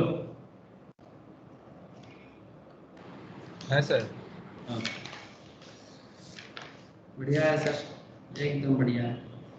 अच्छा चलो नेक्स्ट दूसरा एक क्वेश्चन करते हैं। रौनक क्लियर होच्छे तो? ओके, अच्छा क्या क्वेश्चन करें, देखें क्या क्वेश्चन हम लोग कर सकते हैं। X owns a residential house property. It has a 2 equal units, unit 1 and unit 2. Unit 1 is self-occupied by X for his residential purpose. Unit 2 is let out, that is rent being 6,000 per month. Rent of 2 months could not be recovered. Municipal value of the property 1,30,000. Standard rent 1,25,000. Fair rent 1,40,000. Municipal tax imposed at the rate 12% of which paid by X. Other expense for the previous year 12-13, अच्छा ये previous year 12-13 बोला है और calculations आपको 14-15 का करने बोला है। Other expense for the previous year 12-13 being repairs 250, insurance 600, interest on capital and construction of the property. Okay, instruction of interest on capital for construction of property 63,000. Find out the income of X for the assessment year. For the assessment year क्या बोला sir? 14-15 on the assumption that the income from X for the other source income उसका एक है 1,80,000। तो यहाँ पर भी आपको इनकम पूछा है, टोटल इनकम पूछा है, बट मेन क्वेश्चन जो है वो मेन क्वेश्चन किस पे बना हुआ है sir? Main question house property पे बना हुआ है। क्लियर हुआ है क्वेश्चन? बोलो, क्वेश्चन क्लियर हुआ कि नहीं? यस। लेकिन यहाँ पर एक बड़ा सवाल मन में आ रहा होगा कि सर इसका 2 यूनिट बोला है, 2 equal units, unit 1 and unit 2। Unit 1 में वो खुद रहते हैं और यूनिट 2 को वो लेट आउट करके रखा है, दिया है ना सर? यूनिट 1 में वो खुद रह रहा है। Unit 1 is self occupied by x for his residential purpose and unit 2 is let out. Okay, समझ में आया? यहाँ पर एक ही घर का 2 यूनिट है ना? तो फिर पर मंथ रेंट। हाँ, लेकिन अब यहाँ पर एक सवाल है कि सर ये जो वैल्यू दे के रखा है, ये वैल्यू तो पूरा घर का वैल्यू है।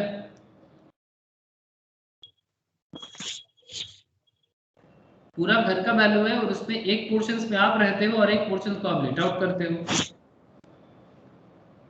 समझ में आ रहा है क्या पॉइंट मेरा? हाँ सर 50% नीले जाबे और 50% करके हो जाबे। हाँ, वेरी गुड सर, एकदम कॉमन सेंस से ही काम हो जाएगा। ठीक है, ओके चलो एक काम करते हैं, क्वेश्चन को सॉल्व करने से पहले एक एग्जाम्पल बना लेते हैं जिसमें आपका माइंड मैप भी हो जाएगा और आइडिया क्रिएट हो जाएगा। जो क्वेश्चन में आपको अभी खुद ही बना के आपको बता रहा हूँ, तो इसमें ये अच्छा क्वेश्चन है, मतलब ये भी एक तरह का सवाल ही बन जाएगा। उसके बाद आप लोग खुद से वो क्वेश्चन को करना। मैटर कुछ ऐसा है, चलो एक घर बनाते हैं। तेरे घर के सामने घर एक बनाऊंगा, छोटा ही सही, क्या बोलते हैं, झूठा ही सही ना, क्या बोलते हैं? ठीक है सर, घर बना रहे हैं, कोई बात नहीं, आपको पसंद हो ना हो, मैं घर तो बना रहा हूँ। तो ये जो घर है, इस घर के सामने ये एक घर है, ठीक है, जिसका 2 यूनिट बनाऊंगा सर। 2 यूनिट आपको यहाँ पर बिल्ड करना है। तो एक काम करते हैं, बड़ा सिंपल बना लेते हैं। दिस इज द हाउस, तो घर घर नहीं लग रहा है ना,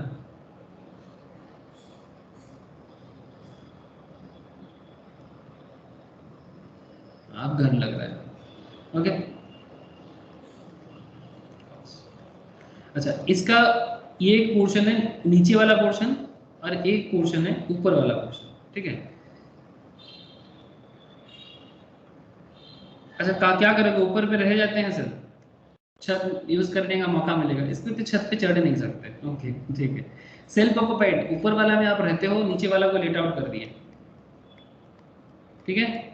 जैसे शहर में नॉर्मल यही होता है, ऊपर में रहना और नीचे को लेट आउट कर देना दुकान वगैरह के लिए, एकदम सही है। अच्छा इस घर का भाड़ा है partly occupied and partly let out. Yes एकदम सही, partly occupied partly let out. अरे आप लोग सब जानते हो, मेरा काम क्या होता है ना, बस आपको सब कुछ को थोड़ा डिस्कवर करके सामने रख लेने का, बस मेरा और कुछ काम नहीं। अच्छा इस घर का भाड़ा है 4000 पर मंथ का, ये मैं बता रहा हूँ 4000 का भाड़ा है इसका।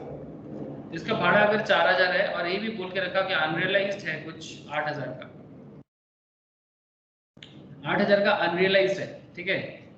4000 का भाड़ा है, अनरियलाइज्ड 8000 का है, और भी कुछ इन्फॉर्मेशन आपको बोल के रखा है, जैसे कि एनुअल रेंट कितना हो जाएगा आप ही बता दो।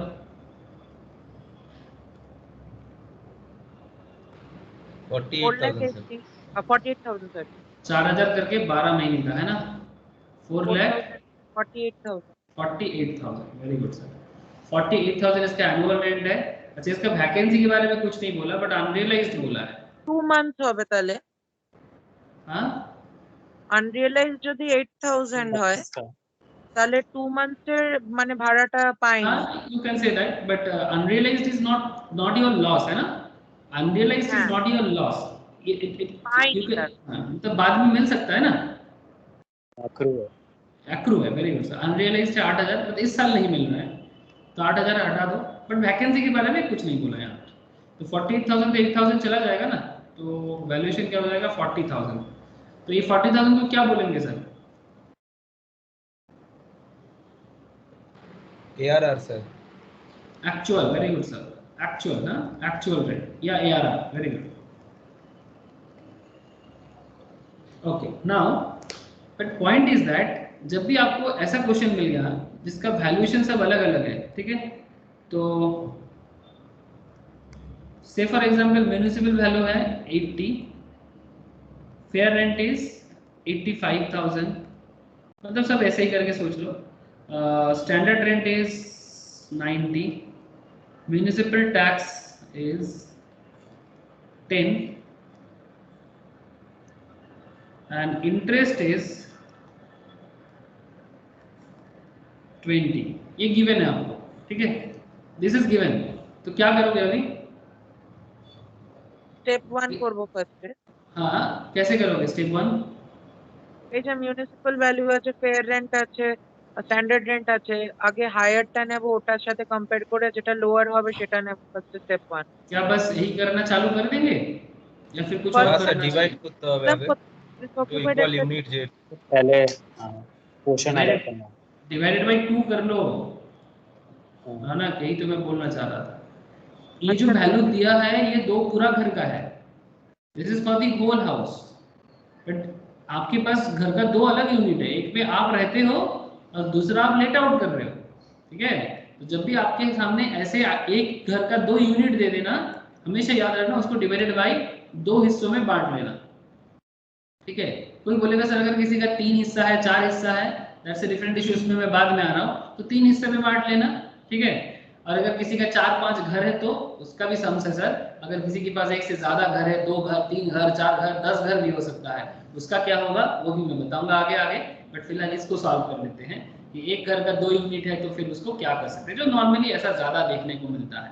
तो this is 40, this is divided by 2, कितना हो जाएगा 42.5,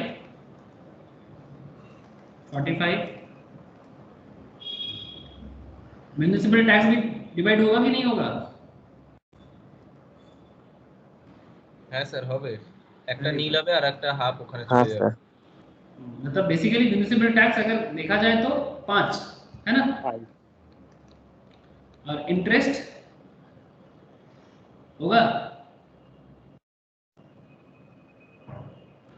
হ্যাঁ স্যার দুটোতেই হাফ হাফ যাবে, একটা নেগেটিভ আসবে আর একটা লেস হয়ে যাবে। वेरी गुड सर 10 ठीक है ओके चलो अभी फटाफट इस घर का एलो एंड एसओ ठीक है let out and self occupied. अच्छा पहले स्टेप 1 बता दो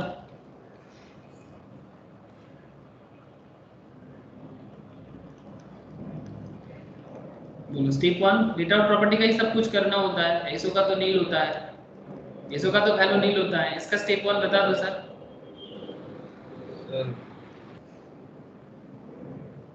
municipal value fair rent take the higher 42.5 হবে sir. 42.5 42.5 very good sir. Amritesh समझ में आ रहा है 40 42.5 टेक द हाँ higher sir. and subject to standard 45 मतलब 45 and 42.5 42.5 is lower तो 42.5 is the answer okay मतलब step 1। अच्छा step 2 क्या हो जाएगा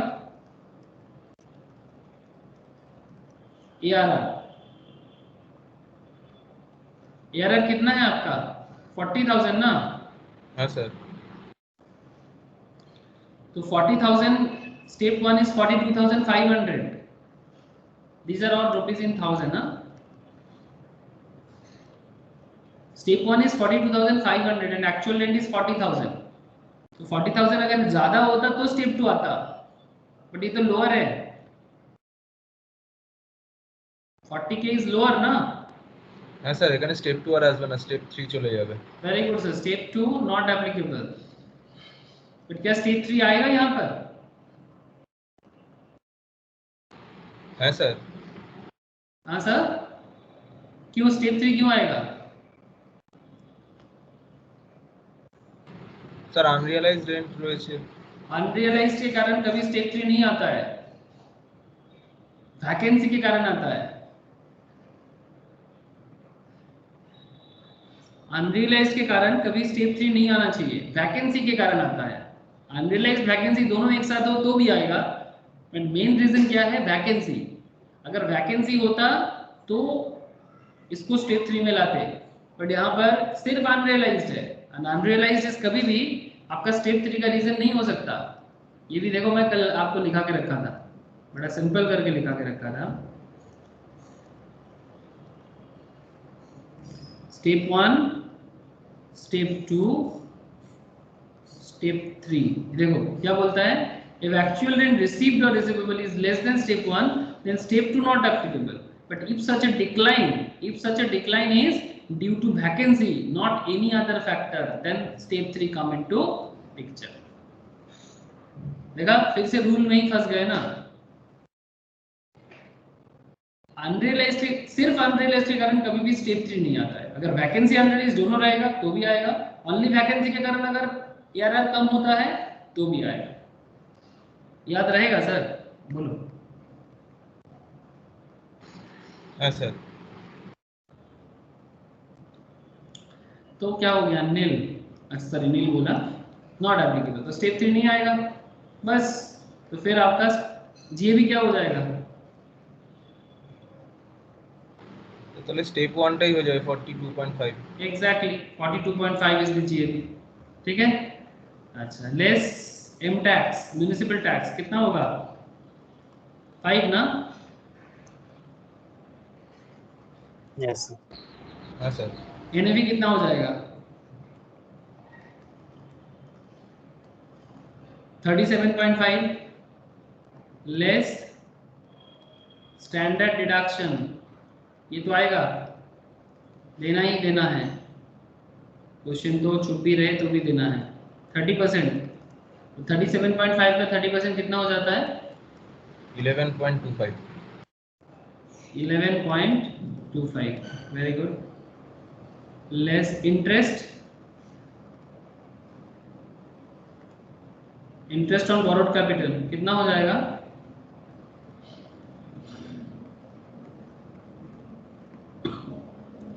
पूरा घर का है ना तो 20/2 तो 10,000 तो देना ही है लेट आउट के लिए 10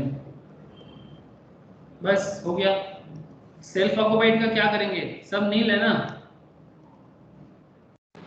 ऐसा সব নীল আসবে, हाँ শুধু सर, ইন্টারেস্টটা 10 सिर्फ इंटरेस्ट আসবে 10। Very good sir. Nil nil. Municipal tax भी नील। নীল স্যার। नहीं देना है, मतलब कैलकुलेशंस में नहीं आता है, नहीं देना है, नहीं। हाउस प्रॉपर्टी कैलकुलेशंस में नहीं लेना चाहिए। ये NAV भी हो जाएगा नील। अब नील के ऊपर स्टैंडर्ड डिडक्शंस भी क्या हो जाएगा, नील। सिर्फ इंटरेस्ट ऑन बोरोड कैपिटल आ जाएगा, कितना? 10। ओके, बस कैलकुलेट करो, इसका कितना हो रहा है और इसका कितना हो रहा है। ये तो -10 होगा। हाँ, इसका 1.25। 1.25 ठीक से 16.25। 16.25। अरे सब ये सब हाँ 37 16.25। 37.5, वहाँ से माइनस होगा 11.525 और वहाँ से ये माइनस और 10, तो 16.25 एंड दिस इज 10। तो 16.25 और इधर 10, तो कितना हो जाएगा?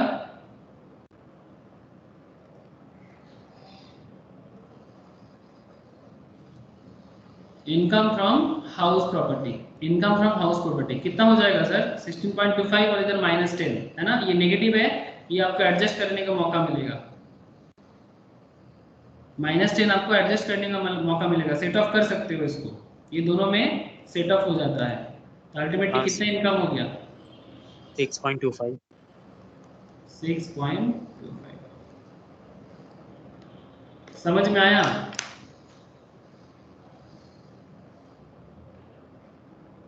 रौनक, হ্যাঁ স্যার। अमितेश, तथा जियाउल तो हाँ बोल ही रहे हैं। हाँ सर, अभी खुद से करने पे क्लियर हो जाएगा इसके बाद। Very good sir, very good. चलो सर, अभी ये वाला जो सम्स मैंने दिया अब लोगों को करने के लिए, ये करो, मैं थोड़ा सा टाइम देता हूँ लोग। अब होगा ये वाला सम, सेम टू सेम सम्स है, जो सम स्क्रीन में दिख रहा है।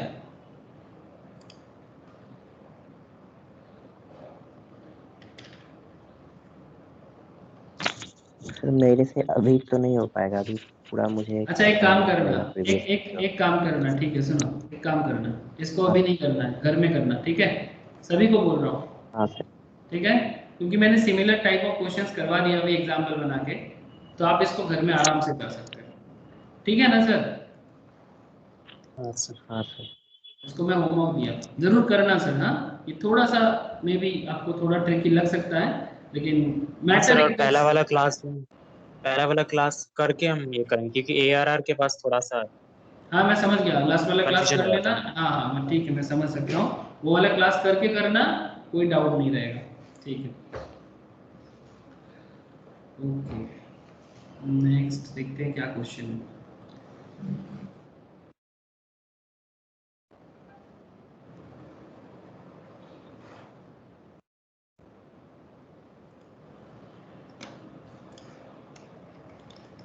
क्वेश्चन है, X owns a property at Delhi, municipal value 1,64,000, fair rent 2,16,000, standard rent 1,80,000. The house is let out up to January 31, 2014. Monthly rent being 14,000. From February 1, 2014, the property is self-occupied for own residential purpose. Expense incurred by X are municipal tax 6,000 actually paid, repairs 2,100, insurance 1,100, interest on capital borrowed for acquiring the property 1,23,000. Assuming that income of X from other sources 1,86,000, then find out the net income of X for the assessment year 14-15. Does it make any difference if the property is let out up to January 31st, 2014 at the rate 19,000 per month? There is no unrealized rent. करोगे? Hello, करोगे sir? बोलो। হ্যাঁ sir. चलो sir करो, try करो।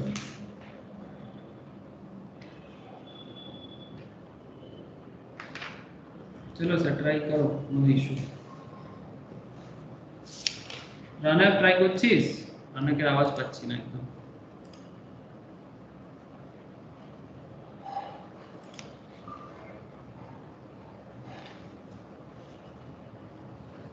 দাদা তোমার আওয়াজটা ক্লিয়ার আসছে না।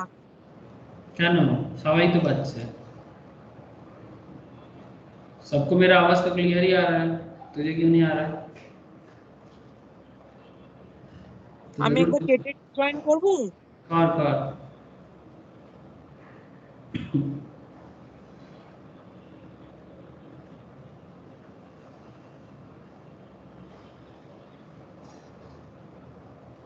सर एक बार क्वेश्चन थोड़ा समझा सकते हैं?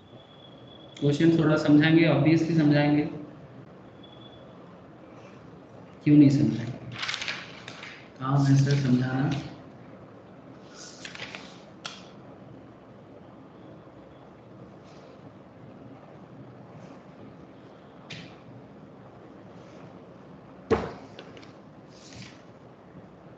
एक सेकंड में देख लेता हूँ क्या बाकी लोग शुरू तो करें।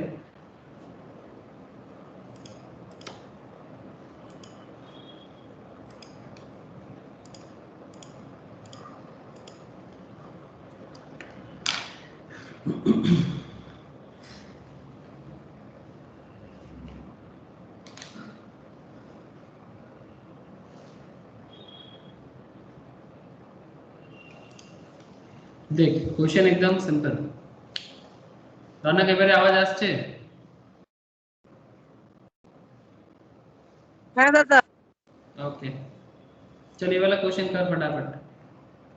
एक सोन से प्रॉपर्टी है दिल्ली, म्युनिसिपल वैल्यू कितना बोला अमृतेश? 1,64,000। ये तो समझ ही गए ये क्या है, फेयर रेंट क्या है यू नो, स्टैंडर्ड रेंट क्या है यू नो, ठीक है। स्टेप 1 कैलकुलेट करने का काम आएगा। House is let out up to January 31, 2014। जनवरी 31, 2014 तक घर भाड़े पे था, मंथली रेंट था 14,000 करके। फ्रॉम February 1, 2014 से the property is self occupied. उसके बाद से वही घर जो घर तुम लेट आउट करके रखे थे, तुम अपने टेनेंट को बोले कि भाई जाओ और हम इस घर को रेजिडेंशियल पर्पस में यूज करेंगे, ठीक है। तो सर्टेन टाइम के बाद घर ओन रेजिडेंशियल पर्पस में यूज होना चालू हो गया।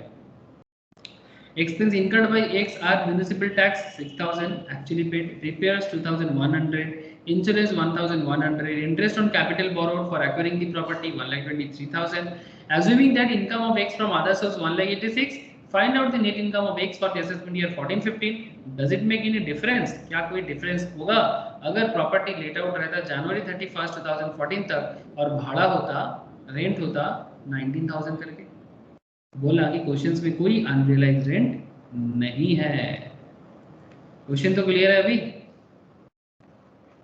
कहानी क्लियर है कि नहीं है? कहानी क्लियर होना बहुत जरूरी है, ठीक है। कहानी के अंदर का जवाब ढूंढने में हम लोग कभी कभी दिक्कत में पड़ सकते हैं, बट कहानी क्या है वो जरूर है चाहिए। ओके सर समझ में आ गया, चलो जल्दी जल्दी चालू कर लेते हैं। क्या करें क्या करें क्या करें? क्वेश्चन 3 या क्वेश्चन 4? क्वेश्चन 4 ना या 3 होगा? मेरा नंबरिंग नहीं किया हुआ है, इससे पहले 4 होगा। होमवर्क के बाद 4। Question 4 municipal value. अच्छा पहले तो इकट्ठा कर लो, मतलब जो भी जुगाड़ करना है जुगाड़ कर लो। म्यूनिसिपल वैल्यू कितना है? 1,64,000 ना, गलत बोला तो बोलना। फेयर रेंट कितना? 2,16,000। Standard rent 1,80,000। Very good son. M tax मतलब म्युनिसिपल टैक्स 6,000। इंटरेस्ट कितना दे रहा है?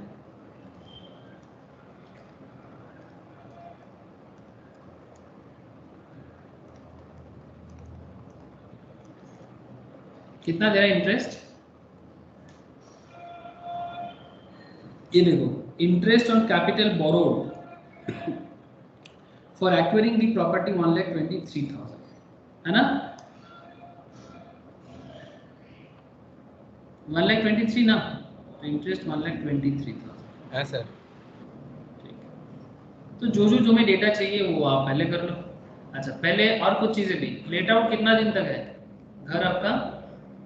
31/1/2014 तक है ना?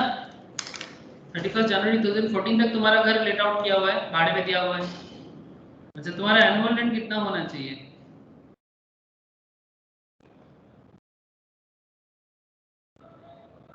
भाड़ा कितना करके है?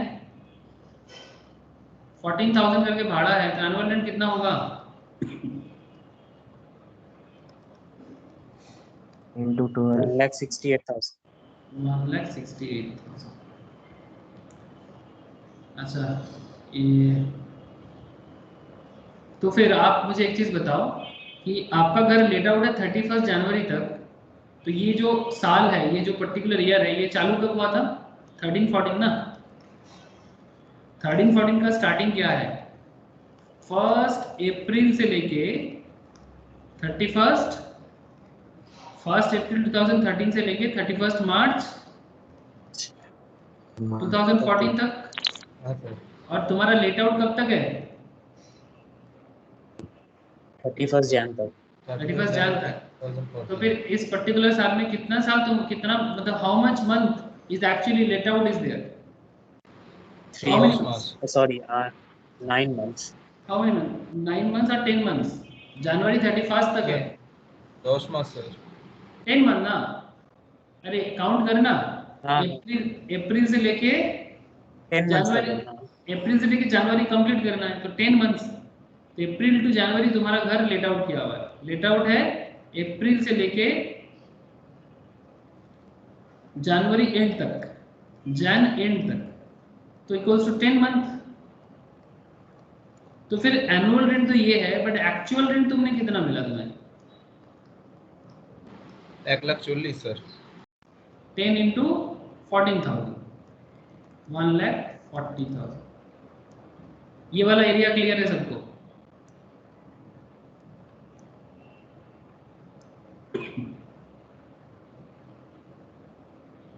हाँ sir.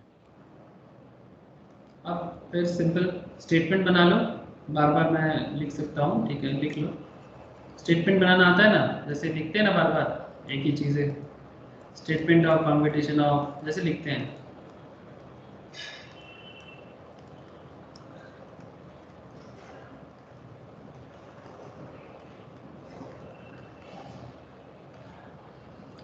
Statement of competition of house property, sorry नहीं इनकम नहीं, competition of income under the head, देना जरूरी होता है ये सब, under the head house property for the, जो भी प्रीवियस ईयर रहेगा वो लिखना, for the relevant previous year as per your question.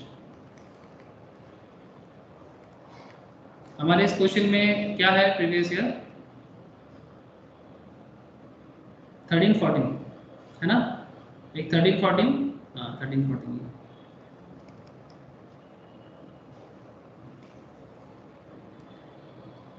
तो इसमें क्या करना है? नेक्स्ट पेज में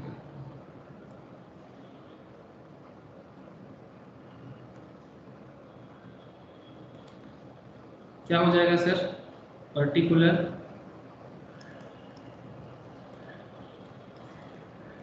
एलो एसो,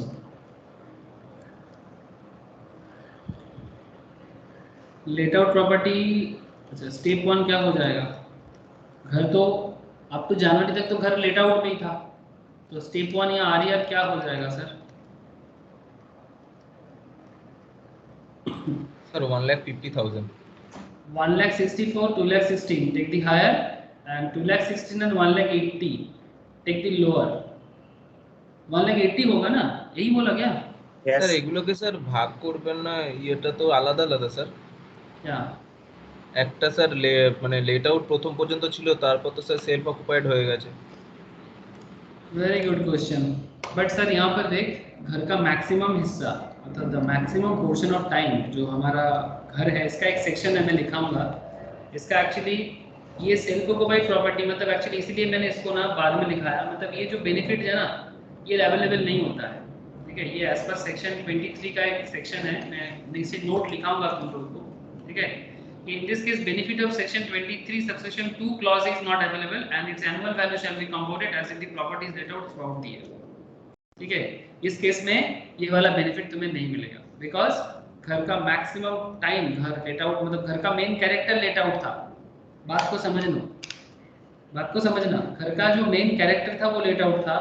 तुमने अचानक लास्ट 2 महीने में घर को सेल्फ ऑक्युपाइड किया, तो ये बेनिफिट आपको नहीं मिलेगा।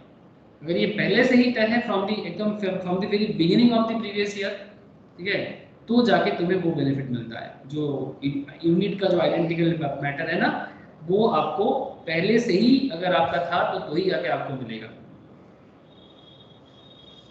समझ में कुछ आया? है सर। ठीक है, मैं वो सेक्शन आपको बताता हूँ जो सेक्शन 23 सबसेक्शन 2 क्लॉज ए के अंदर आता है। ठीक है, कि सर अगर आप घर का मतलब ये जो मैक्सिमम टाइम आपको लेट आउट हो गया ना, तो मैक्सिमम टाइम लेट आउट हो जाने से स्टार्टिंग से तो आपको वो वाला बेनिफिट नहीं मिलता है। घर का कैरेक्टर का फ्लो चेंज हो जाता है। ठीक है, तो ऐसा नहीं, मतलब इसमें क्या होता है ना, इनकम टैक्स डिपार्टमेंट को दिक्कत होता है, आज लेट आउट, कल सेल्फ ऑक्युपाइड, फिर सेल्फ ऑक्युपाइड, फिर लेट आउट। ऐसा नहीं होना चाहिए ना।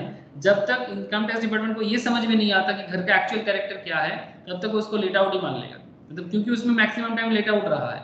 ठीक है, अब अचानक से 2 महीना अपने लिए रहोगे और बोलोगे नहीं ये 2 महीना मैं खुद रह गया, अब तो फिर तो लोग तो बदमाशी चालू कर देगा, वैकेंसी पीरियड में सेल्फ ऑक्युपाइड कर लेगा और फिर उसका बेनिफिट ले लेगा। समझ में आ रहा है?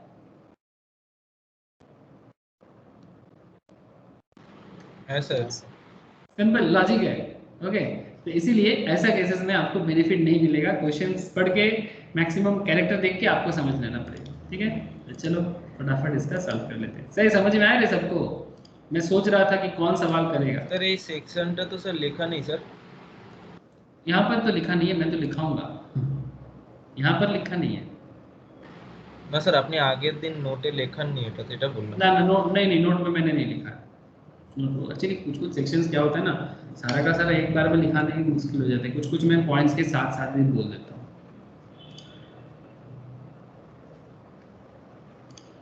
ठीक है, ये लिखा हुआ नहीं है। Very good sir.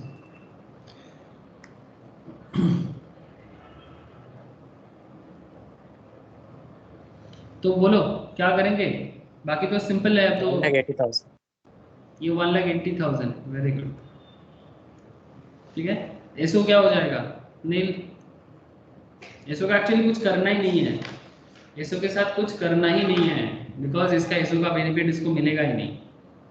ठीक है, तो ज़रूरत ही नहीं है, बस लिखा मैंने ताकि आपको लगे कि हाँ कुछ तो है। आप लिख सकते हो बट एक्चुअली इसका बेनिफिट नहीं मिलेगा।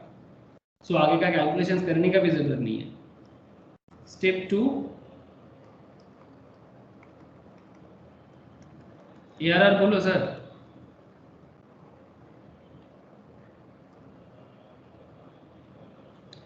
एक्चुअल रेंट तो 1,40,000, 1,40,000। एक्चुअल रेंट 1,40,000 एंड स्टेप 1 कितना हुआ? 1,80,000। तो क्या स्टेप 2 आएगा? If actual rent is simple है। हाँ सर আসবে না স্যার। ठीक है, सिंपल नॉट है, एप्लीकेबल हो जाएगा। एकदम सिंपल है। यही बात अगर तू कल वाला क्लास भी करेगा ना तो भी सेम बात ही बार बार बोलूंगा। If your actual rent is lower then step 1 then step 2 not applicable. मतलब एक्चुअली स्टेप 2 में आता ही मतलब एक स्टेप 2 में जगह ही मिलता है ARR को, एक्चुअल रेंट रिसीव्ड और रिसीवेबल को। बट ARR तभी आएगा जब वो स्टेप 1 से बड़ा हो, अगर नहीं है तो वो नहीं आएगा। And in that case if there is a vacancy और उसके कारण ARR कम हो गया है तो स्टेप 3 पिक्चर में आ जाता है। ठीक है, ठीक है, कल वाला क्लास करके थोड़ा और क्लैरिटी कर लेना। तो 1,80,000 step 2 is not applicable. Step 3 आएगा? वैकेंसी है क्या? এইটাই স্যার গ্রস অ্যানুয়াল ভ্যালু হয়ে যাবে Very good sir, 1,80,000। because vacancy is not here, there is no vacancy, so this is the GAV। even unrealized भी नहीं है, अनरियलाइज्ड भी नहीं है, तो यही हो जाएगा आपका GAV। यहीं से आपको लेस करना है म्यूनिसिपल टैक्स को। म्यूनिसिपल टैक्स हो जाएगा आपका 6,000, है ना। इन्हें भी आपका हो जाएगा, इन्हें भी आपका हो जाएगा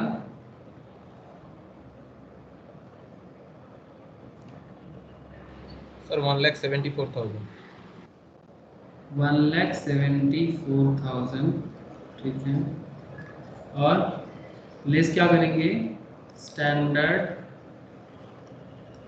डिडक्शन, है ना, एट द रेट ऑफ 30%। कितना होगा? 52,200। 52,200। Very good. और क्या होगा? इंटरेस्ट है ना?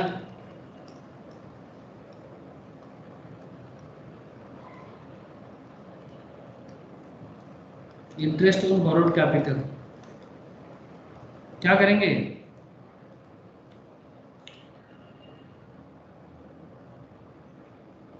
Interest on borrowed capital loan के बारे में कुछ बोला है क्या? नहीं, है सर 1,23,000। खाली यही बताया कि बस 1,23,000। हाँ, बस इतना ही बताया। 1,23,000 मतलब वो लोन 1499 के पहले का है या फिर স্যার যদি এই বাড়িটার ক্যারেক্টারিস্টিক্স ধরে নেওয়া হয় পুরোটা লেট আউট তাহলে তো যা ইন্টারেস্ট হবে পুরোটাই লেস হয়ে যাবে। हाँ ऑब्वियसली ना, बेनिफिट तुम्हें जब सेल्फ ऑक्युपाइड का बेनिफिट नहीं मिलेगा तब तो इंटरेस्ट पूरा का पूरा लेट आउट में ही जाएगा। एकदम सही बात, ठीक है। और ये भी एज्यूम कर लेंगे कि ये इसका जो लोन है ये 1499 के बाद का है, ठीक है। और कंस्ट्रक्शन और एक्विजिशंस भी 5 साल के अंदर कंप्लीट हो गया। तो यही अजम्पशन के साथ इसको करेंगे तो नोट दे देंगे इसका, ठीक है। ज़्यादा कुछ इन्फॉर्मेशन कुछ नहीं बोलेगा तो हाँ आप कुछ नहीं आराम बोलेगा से तो यही अजम्पशन करेंगे। ऑब्वियसली एकदम कुछ नहीं बोला है और देख के लग भी रहा है 13-14 का घर है, ठीक है। 99 के लोन लेके 13-14 में थोड़ी घर बनाएगा कोई, एक सिंपल बात है। तो लॉजिकल है तो आप एजम्पशंस का नोट दे देना, ठीक है। वी एज्यूम दैट कंस्ट्रक्शंस के लिए लोन जो है आफ्टर 1499 के बाद है और घर भी कंस्ट्रक्शंस के लिए लिया गया है एंड 5 इयर्स के अंदर कंस्ट्रक्शन कंप्लीट हुआ है। ये तीनों एजम्पशंस लिख देना नोट में, बस और कुछ नहीं करना। तो इंटरेस्ट ऑन बोरोड कैपिटल 1,23,000, ठीक है। 1,23,000 आप चाहो तो इसके रिगार्डिंग इसके एक स्टार लगा देना इस पर्टिकुलर पॉइंट में, ठीक है। स्टार लगा देना और यहाँ पर लिख देना नोट बोल के, ठीक है। नोट बोल के लिख देना, फिर वो नीचे नोट देख लेगा, ऐसे वो समझ जाएगा इसका यही करना चाहिए ट्रीटमेंट। बट कुछ ज़्यादा बोला नहीं है क्वेश्चन में, तो इन दैट केस आपको एजम्पशन देना पड़ता है, ठीक है। 1,23,000 बोलो सर क्या करें, क्या अमाउंट आ रहा है क्या? স্যার নেগেটিভ আসবে minus 1200। 1200। Income from HP negative आ रहा है। হ্যাঁ স্যার লস আসবে 1200। लॉस, तो बेसिकली इनकम नहीं लॉस आ रहा है।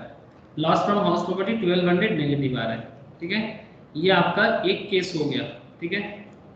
एक केस हो गया सर, लेकिन इस क्वेश्चन में और एक केस भी था ना, ये वाला স্যার এর क्वेश्चन সঙ্গে में আদার সোর্সেস আছে স্যার 1,86,000। हाँ वो तो है, लेकिन बिफोर दैट और एक कॉन्सेप्ट भी बोला है क्वेश्चन में।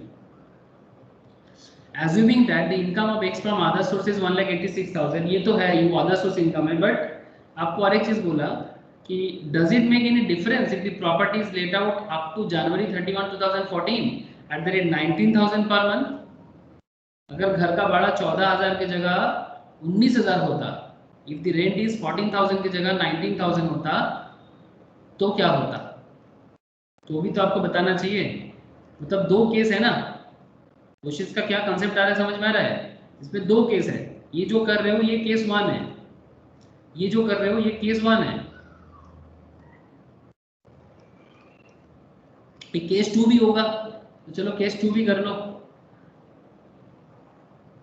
फिर एक साथ कंप्लीट करेंगे। समझ में आया ना सर केस 2 क्या करना है? हाँ सर। केस 2 में क्या करना है एक्चुअली कि 19,000 के हिसाब से सारा का सारा हिसाब होगा, बस सिंपल बात है। मतलब अगेन जो कॉन्सेप्ट अभी तक करके आए वही वाला कॉन्सेप्ट फिर से लगाना है। एनुअल कितना हो जाएगा? 19,000 इंटू 12 कितना होता है? 2,28,000। 2,28,000। 2,28,000, ठीक है ना। एक्चुअल कितना हो जाएगा? এটাই হবে স্যার ओए 2,28,000 আর क्यों? গ্রস অ্যানুয়াল ভ্যালু এটাই হবে স্যার। एक्चुअल क्यों 2,28,000 होगा? এটাতে তো স্যার কিছু নেই, কোনো ভ্যাকেন্সিও নেই, আনরিয়ালাইজড রেন্টও নেই। अरे घर तो लेट आउट जनवरी 31 तक ही है।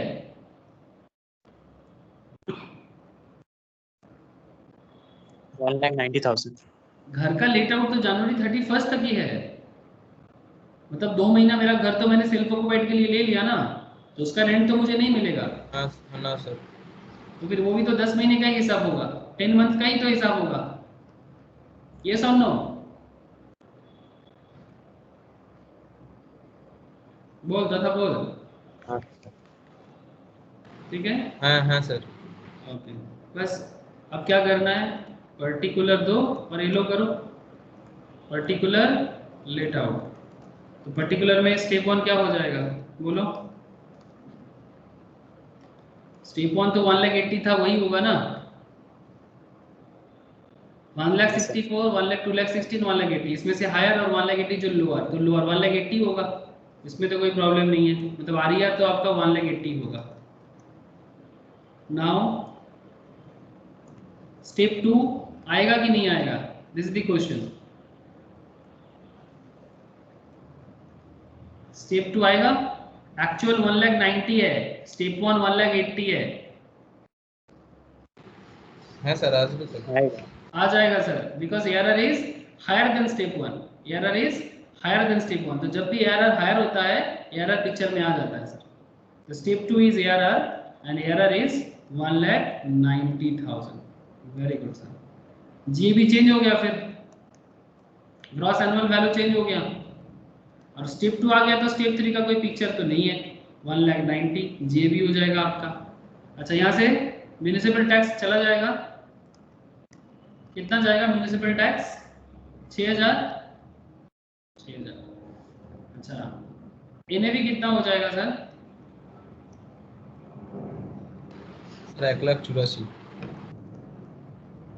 1,84,000 लेस करेंगे स्टैंडर्ड डिडक्शन।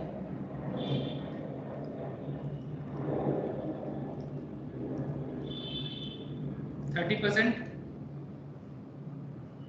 कितना होता है सर 55,200।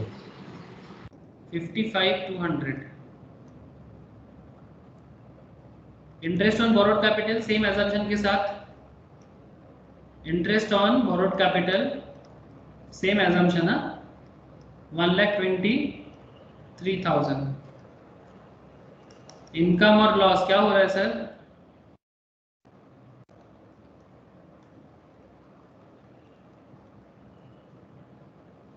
देखो तो कितना हो रहा है, इनकम 5,800। 5,800 का इनकम हो रहा है।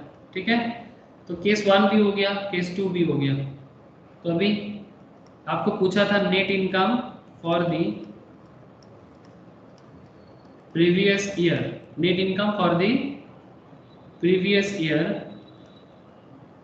13-14, दोनों ही 13-14 के हिसाब पूछा आपको, केस 1 एंड केस 2, या फिर पार्ट 1 पार्ट 2 जो भी आप लिख सकते हो। केस 1 में income under the head house property, income under the head other source बोला ना क्वेश्चन में, देखो 1,86,000 का आपका अदर सोर्स इनकम है, लाइक आपने लॉटरी से जीता होगा या फिर गेम खेल के जीता होगा, कुछ भी डिविडेंड इनकम किया होगा, income from other source. Other source chapter में उसका डिटेल्स सीखेंगे कैसे अदर सोर्स का कैलकुलेशन होता है, बट यहाँ पर तो देके रखा है कितना है सर, 1,86,000। इसका भी 1,86,000 लिख दो, दोनों केस में ही आ जाएगा। And income from house property जो है, income from HP house property, इसका लॉस है 1,200 का लॉस है, और इसका 5,800 का प्रॉफिट है ना सर। इसका कितना हो जाएगा,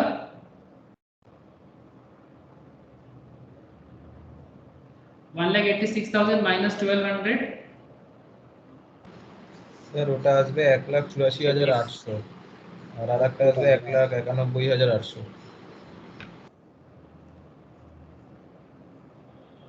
बस यही पूछा था हाउस सर। प्रॉपर्टी से अदर सोर्स को सेट ऑफ कर सकते हैं, हाउस प्रॉपर्टी के साथ अदर सोर्स को सेट ऑफ कर सकते हैं, ये सेट ऑफ तो नहीं किया, उससे मतलब इनकम लेस करती हैं। ये सेट ऑफ तो नहीं किया, यहाँ पर तो सेट ऑफ नहीं हुआ, ये तो नेट इनकम कैलकुलेट कर रहे थे ना, ये तो मैं अपना टोटल इनकम कैलकुलेट कर रहा हूँ। मेरा 1,86,000 का प्रॉफिट हुआ अदर सोर्स से, हाउस प्रॉपर्टी से 1200 का लॉस हुआ, वो तो मुझे दिखाना पड़ेगा। लॉस को तो मैं लॉस, अगर मेरा किसी चीज में लॉस होता है ना, वो लॉस को तो मैं लेस करके दिखाऊंगा। अल्टीमेटली मेरा नेट इनकम कितना है, 1200 का लॉस इधर, 1,86,000 का प्रॉफिट उधर, तो टोटल इनकम मेरा 1,84,800 है। ऐसे सेट ऑफ का एक अलग कॉन्सेप्ट होगा, मैं थोड़ा बहुत तो मैंने किया करवाया था, वो कैपिटल गेन का मैंने कुछ क्वेश्चंस बेसिक में ही करवाया था। जब मैं आप लोगों को सेट ऑफ कैरी फॉरवर्ड का चैप्टर में टोटल इनकम कैलकुलेट करूंगा, तब मैं आपको किसके साथ किसका एडजस्टमेंट होता है वो बताऊंगा। But this is not adjustment exactly, ये तो सिर्फ टोटल इनकम में नेट मेरा कितना इनकम हो, मेरा लॉस को हटाना है, इनकम को लेना है, और ये मैंने लिखा है, ये एडजस्ट नहीं किया।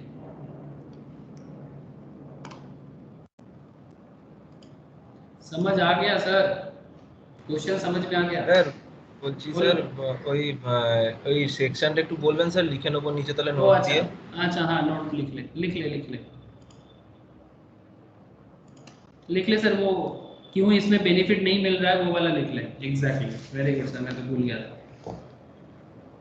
लिख ले, सेक्शन को थोड़ा लिख ले। सबसे पहले तो हेडिंग कर ले, इसमें हेडिंग कर ले house property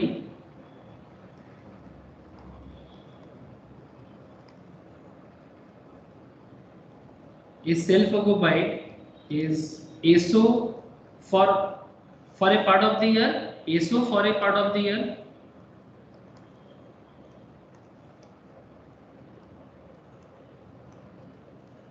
and ELO for a part of the year.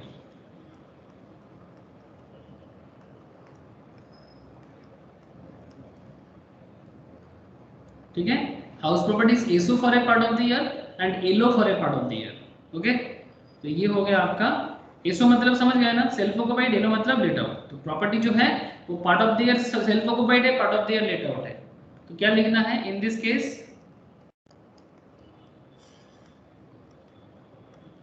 In this case, benefit of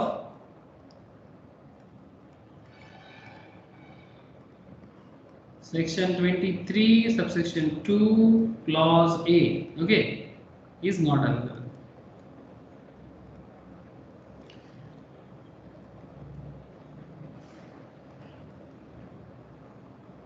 And its annual value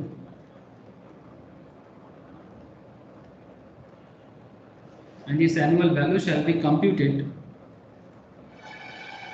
shall be computed as if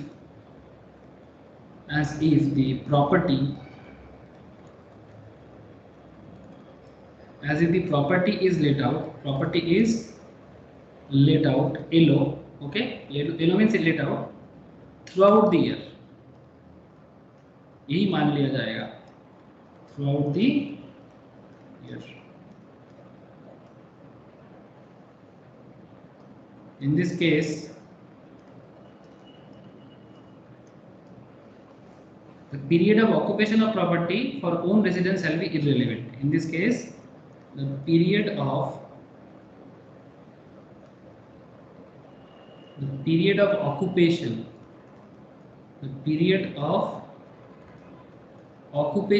of property, okay, the period of occupation of property for own residence is irrelevant. For own residence is irrelevant. ठीक है, लिख लिया? है sir.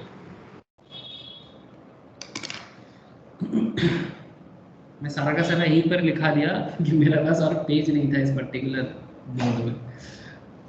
लिख लिया कि नहीं लिख लिया? बोलो।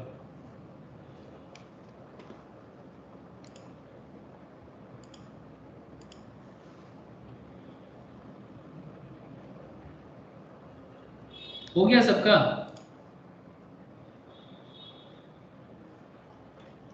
अरे हुआ कि नहीं, बोलो तो सही। हाँ हाँ सर। अच्छा, कुछ क्वेश्चंस मैंने दे के रखा, आप लोग घर पे ट्राई करना, ठीक है। 2-4 क्वेश्चन है, ट्राई करने के लिए बोल रहा हूँ। मुश्किल होगा, दिक्कत होगा, बिकॉज थोड़ा ट्रिकी क्वेश्चन ही है, ठीक है। और जो मैं जीएवी वाला दे के रखा ना आप लोगों को, उसको प्लीज करना। मैं नेक्स्ट क्लास में उसका जीएवी कैलकुलेशंस देखूंगा। ये सब ट्राई करना, होगा तो ठीक है, नहीं तो सर मैं कराऊंगा, ठीक है। बिकॉज क्वेश्चंस जो भी है धमाका क्वेश्चन है सभी कोई, ठीक है। लेकिन जो मैंने आज करवाया, और एक क्वेश्चन तो मैंने आप लोगों को जरूर करने बोलूंगा, जो मैं होमवर्क बीच में आप लोगों को बोला, ठीक है, वो वाला आप जरूर करना। आई थिंक क्वेश्चन नंबर 3, ठीक है, वो आप लोग जरूर करना, ठीक है। Okay Amritesh, bye sir. Shraddha, Jiya, okay, चलो टाटा। अमृतेश तो क्लियर है ना वो? हाँ सर, अभी देखना बाकी है, पहले का लेक्चर और पीडीएफ देखता हूँ।